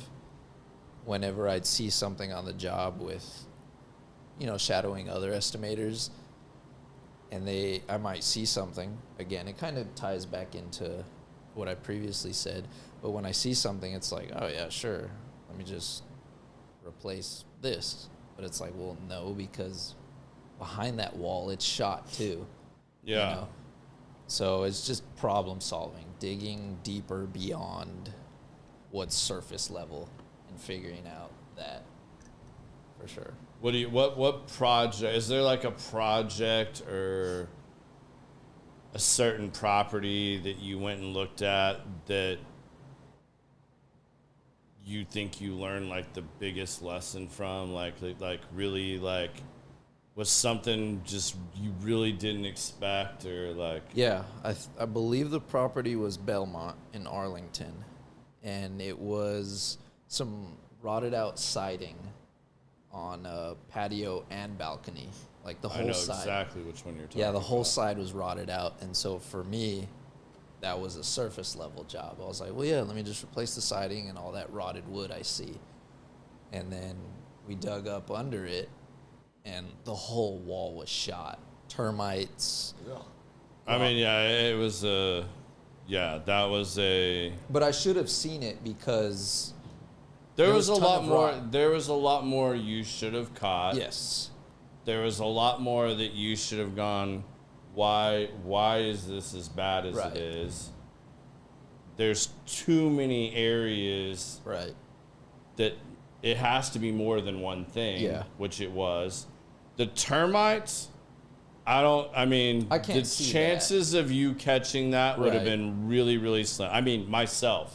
Yeah. I mean, a lot of times, like, especially if they've been treating it and you can't see active termites, that could be really hard. Yeah. But So, there like, was- but that particular situation, there was like 2 or 3 things that had deteriorated to the Yeah. point that it was causing all the damage it was. And Yeah. yes, it was, I would agree. There was I think enough- out of the ones you've brought to me, that's the one that stands out in my Yeah. mind. There was enough rot there for me to be able to see there's more behind this. So your uncle just hit me up and he says, in pivoting to your other things you do besides elemental stuff, he says you hunt. Yeah, that's because of Hero, one of our other estimators. He's got the itch. Yeah, I do, man. So growing up, I always wanted to hunt, but I didn't like have the resources or know anybody. El Paso's not a hotbed for hunting. There's not much in the desert. Don't you got boars and shit out there like we got? No. Really? There might be javelinas, but not El Paso. Chupacabras or something out there you can shoot at? I don't. Coyotes. We got them shit. I got them But in the my only backyard. problem is There's mule deer and shit out there. yeah, but Texas is private land for the most part. That's true. So there's no public land out. So in what are El you Paso hunting, or what have you got what has been your introduction to hunting since you've area. been here? Ducks. Ducks. Yeah. So one of our estimators, Heroes, like been duck hunting for 30 years. Longer. I've only done it on Nintendo, so I never. Oh, If and, you get the bird itch, that's and my thing is a I tough one. love cold weather, even when it sucks. So for me, which is the best time to hunt birds. Yeah. The elements are a challenge, but I love it. And so Man, anytime Hero texts me, hey, hunting? Yep, I'm there. You Let's in. go. Yeah. what kind of what's the rifle you use? What's the caliber for duck hunting? Shotgun. Yeah. 12 gauge. He's a 12 gauge. Wouldn't that blow the bird apart? Or you just shooting little pellets? Yeah, Yeah. you get different size stuff, different load speeds. Like they make teal shot. Teal are really fast, Yeah. so you can get some higher velocity. Or if you're shooting goose and crane, Get a get bigger goose shot. load, higher velocity, bigger pellets. So they change the pellet size. And they're flying. So, I mean, You got to lead them. yeah, you're catching them at a distance where you're not just exploding them. You'll have to ask Hero about the 2 times that I went with them, and ask him to tell you the story about the time that they claimed they shot all the birds, pretty much. And those fools shot like I'll give Hero. Hero definitely probably shot about as many birds as I did on this first trip. Was it an Amarillo or a Lubbock? No, we were just out hunting. I think it was at his property. Oh, okay. But I got frustrated because like we were all divvying up birds, and these guys were taking pictures like they shot every damn bird. Yeah. By the time I got out, well, I guess I shot nothing. Oh, Yeah. here's some extras over here, you know, like, which I didn't really care because I'm not big on eating just the regular duck stuff. I usually will give it to our subs. They make tamales out of them. Yeah. And that is awesome. If they I do have what to they're try doing with that duck meat, that is awesome. Yeah. I mean, I'm all in on that. But sandhill crane, I ain't giving you none of my crane. See, Or the geese, I'm not giving you any of that really either. I mean, maybe some geese, but definitely not the sandhill crane. But so the second time, we went on this airboat up in Oklahoma on the river. And I was like, all right, I'm going to teach these fuckers. So, and good thing I did too, because we had a horrible guide. He kept calling and calling these birds. And the birds would be locked up and coming in. And as soon as they'd start coming in, he'd start blasting again. Yeah. So they're like coming in and then they're doing this and taking back off. Well, what they didn't know that I did was I had all that extra load for the goose hunt trip. So I brought boxes of that. So I'm stuffing. When I see how high these birds are, I'm like, I can get that bird. By the time it gets there, it won't destroy the bird, but I can get these birds. So I put goose load in. And bro, I shot one so hard, the bird hit, turned upside down, folded one wing, and it was like the slowest helicopter above us, and it rained feathers on us. I mean, like, dude, it felt like 5 minutes, but it was probably a legit, like, minute and a half. Yeah. But this bird was caught in the airstream. I think and I've he's heard just that story. raining on us. Well, they were all fascinated with that. But when we got done, the same thing. Oh, we're picking out the birds that we shot and whatnot. And I'm like, you know what? Don't really worry about it. I mean, you guys, the only thing I shot one or two, just go ahead and take them. Nobody got their limit. You guys want to do stuff with it? Cool. About 45 minutes later, hour, we get back home. Hero's calling me. He's like, hey, man, what were you shooting? I said, why do you ask? He goes, because I just got done cleaning these birds, and like 80% of them have a hole this big right through the breast. Damn.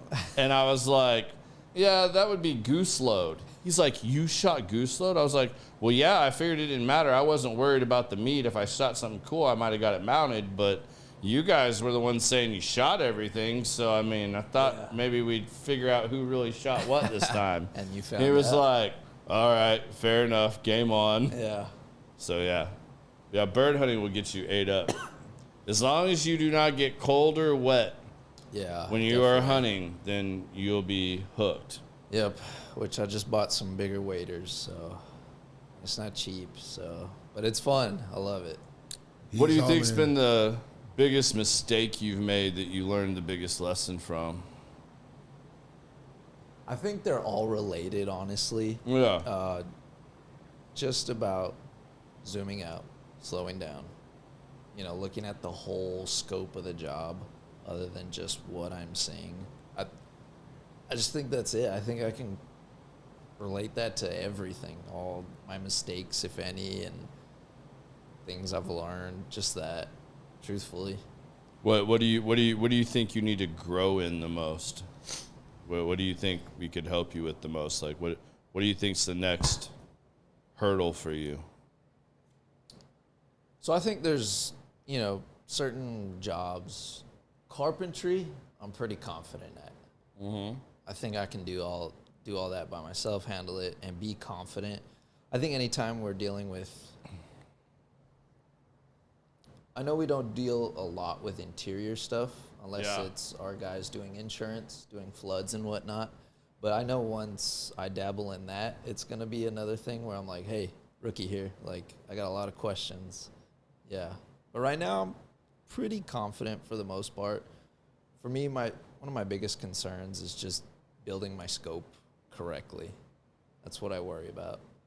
And making sure that I'm relaying the right info to the subs. Because there's plenty of times where I'll send the sub something, and they'll call me like, well, hey, what are these details, or how do they want it exactly? So just about relaying all the info to them correctly. Okay. All right, your favorite fan wants to know, what's one band or artist that you would want to see in concert that you haven't seen yet? Oh, man. He's going to say Kings of Leon. No, I saw them. Well, that's what Spotify says. I saw them anyways. this year. That I haven't seen yet. You know, honestly, because to me, they're one of the originators of metal. It's got to be Metallica. I don't listen to them as much because I listen to more new school stuff. But in my eyes, Metallica is like OGs. So I would love to see Metallica. Metallica is an awesome concert, and you're not going to listen to me because I know you. I'm going to tell you, and Paul can back me up on this. Take fucking earplugs. Oh, I've learned that the hard No, way. but I mean, like, Metallica, I've seen at least 7 or 8 times. This last round, and I don't know if it's because those guys are getting older and they can't hear their shit, but that was the loudest concert I've ever been to. The last time we saw them and Tool, separate concerts, I went with some of my old roommates and stuff, and I have these special earplugs that all it does is take out the harmful levels. You can still, like, I can hear you talking next to me, but it takes out those like really high decibels and stuff and gets rid of that. My buddies were busting my ass. I mean, like, they were making fun of me so bad. Like, oh, look at him, he's got his old man earplugs in. Are those hearing aids? Do they connect to your iPhone? No. Meanwhile, it's a real thing. these idiots all have their like Apple Watches on. As soon as the show started, they all started getting these alerts, and I'm watching them. It was like watching a like group of Navy SEALs pagers go off. Like, they're all looking at it, and it's like critical message, like, you have reached decibels that are unsafe for you. You should leave this area now. That's And I'm funny. like, oh, you guys can't hear this? Like, what's wrong with you? No, I've learned. Well, I do know And that. what is cattle decapitation? Is that really a band? I don't know. Like, that Evan would know. Like, Evan can said go that, down some. or- Yeah, he said Austin listens to cattle decapitation. If that's a band, I haven't heard of them. Yeah, I don't know. But man. I've That's- learned the hearing thing the hard way, just because in my truck I like my music loud, and it's probably gonna bite me in the butt when I get older. But also at concerts, I'll join in on mosh pits and crowd surf. So when you crowd surf, you always end up at the front. You're basically part of the band, just about. You just got to climb the stage. So as I'm walking off stage, like, those speakers, especially if you got a part where they're like doing pedals or bass, dude, there's been times where I get smacked by a speaker, and I'm like, this is gonna bite me one day. So I get it. And if it's not Metallica, I'll say Deftones. Deftones is a Deftones. great show as long as Chino is semi-sober. I mean, fair enough. Yeah, definitely. I mean, It just- Deftones was. I was fortunate back in the day to get to see them at a really small place in Deep Elm. That's sweet. Called Curtain Club. I don't know if it's Curtain Club or Club Clearview. It was one of those two. Neither of which are still there. But yeah, seeing Deftones and that. But like, yeah, Chino was so smacked out of his mind. It was pretty raw. Yeah. Yes, Josh, we're still going. You should try and keep up. All right, man. So we ask everybody 2 major questions, and I'm going to change this up on you a little bit tonight. So, first question I'm going to ask you, if you were going to give somebody that's been listening to this that's considering wanting to go down the same path you've been going down, that wanted to learn to be an estimator or that wanted to get into the multifamily GC construction side, what's one piece of advice you would give them? Just be willing to learn. Be willing to learn, and YouTube is your best friend. I use YouTube so much when I first started because I had plenty of questions and things I didn't know. And if you don't know something, just put it on YouTube. You'll find something for it.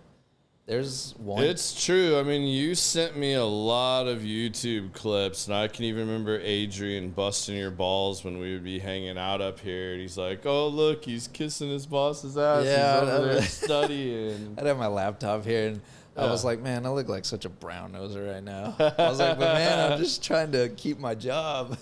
Yeah, no, but I mean, like, it's good, man. Like, you literally took a lot of initiative. Even when things were slow or you were waiting for your class to start or whatever, man, like, and it shows, man. Like, I mean, like, you've made a lot of ground in a short period of time. So, Yeah, kudos to you, man. Just be willing to learn. That's it. I mean, that's it. It's pretty simple. All right. It's not, and it's not, but Now we'll wrap with this, and then we'll let you out of here so you can quit squirming over there. What? We let everybody give us their 2 cents. It's Common Sense, the podcast, so maybe there's something I asked you, excuse me, that you wanted to expand on a little more. Your 2 cents. just anything. All right. The few episodes I listen to, I'm always hearing what people have to say. And I might go a little different route, get a little Cool. preachy on you, but I'll tell everyone to give Jesus a chance. Yeah, however that may be. Whether you start praying or you open up the Bible and just read a couple chapters. If you do, open the New Testament. Just my advice. But yeah, just give Jesus a chance. So a lot of the things I talk about in my past, my conversion was because of that. That I came to Jesus about 2 years ago, and that was when I used to be an atheist. I didn't believe in nothing. When people asked me, I was like, oh, I don't believe in nothing. There's no God. There's nothing. Like, you die, that's it. You know, none of that exists. Okay. So I think if there's something there that can transform you, and I just would tell everyone, give Jesus a chance. He can heal some of your wounded areas, definitely. I agree, man. Like, it's, you know, that's one of those things that, like, it's almost taboo anymore to talk about. A little bit, which is why I kind of wanted to say it too. Yeah, I mean, and I get it, and I have my own issues with that. And I mean, I think that's where a lot of people struggle with it, is because there's so much money involved with organized religion. Yeah. And there's corruption in everything. And clearly there is definitely corruption within all religions. And Yeah, of course. people have been taken advantage of. People have been manipulated. People have been lied to. People have had all these things. But it's sad when a lot of people will completely look away from it. I mean, like, you know, I've seen a lot of posts lately about, you know, just different aspects of religion. And it's interesting to see what people are questioning or what they're struggling with or whatnot. I mean, like, I'm not a perfect example. You know, I've had my own battles with all of that. And, you know, more and more people speaking up, at least sharing what they feel, but not having to push it on anybody. Yeah, you know what? Like, I mean, like, letting people make their own decisions. You know, I've said for a long time, as long as you believe in something, I'm cool with that. Yeah. Like, I have a hard time with somebody that says, like, I don't believe in anything. Yeah. You know, like, that's pretty hard. That used Like, to be me. Yeah. yeah, I mean, like, but I mean, like, I don't understand. You know what I mean? It's more from a lack of not understanding that. But to each their own. But yeah, I mean, dude, that's solid, man. That's a good one. I don't think anybody's really gone there with that. Maybe one other I can think of, but yeah, not many. Well, dude, I know this was a little bit of a stretch for you in your comfort zone. A little bit. But I want to thank you for agreeing to do this and share your journey on here, man. People ask about this stuff all the time, so I'm really glad you came and shared your story so far. And who knows, maybe in another year or so we'll have to have you back on and see where you're at, what you're doing then. We'll do the annual review on here. Do your annual review on here? All right. I mean, if you want to do it like that, I mean, I'm down. I don't know what our HR department's going to think about that, but I mean, I'm sure I can talk her into it. We'll leave the numbers out of it. Yeah, we'll leave numbers out of it and just do your review on here. All right. I'm down.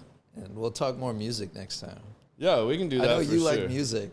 Yeah, man. So, I mean, dude, my music buddy's been hammering you on here. Like, there's so many things. I was like, I could go down this rabbit hole with you on music and them all day. I love it. They're throwing Gojira out and all this stuff. Like, yeah, Pimpadelic, you know. And there's all these things we could educate on. I'll have to, we talked about it once before. I'll have to get you out on one of the guys' groups when we go out and see some of these shows down in Deep Elm, because all that's right up your alley. I mean, not all of it's going to be like Devil Wears Prada for you. Yeah, I got to get some. We'll introduce you some stuff. I got to get warmed up. Or if you're bored, I'm not as big of a fan, but I mean, Jackie's birthday's tomorrow. Okay. And he really wants to go see King Diamond. I don't know that So, I mean, maybe he can go expand your world and you can go babysit Jackie on his birthday and take him down there to go see King Diamond. All right. Well, dude, thanks for coming out, man. I appreciate it. Thank you. So next week, we will be back. You guys have seen Alex Shaw, the whiskey weight loss guy that I did a lot of stuff with. This will be the first person that's ever been on here 3 times, aside from me and Biz, which we don't count. But Alex is coming back on. We're going to go down some different paths with Alex. Alex has had a lot of things going on. So next week, Thursday, same time, same place, we'll have Alex on. I think it'll be a good way for you guys to go into the new year. A lot of you are setting your goals and all these promises you're making yourself of what you're going to do to fix your health or be in better shape or whatnot. Alex is one of those coaches I recommend. I would hire him. I have hired him. He helped me tremendously, and I'm interested to see how we flip this one around and take everything we've done before a little bit further, and maybe you guys will learn something from him too. So we'll have Alex Shaw back on next week, and we'll see you guys then. Peace.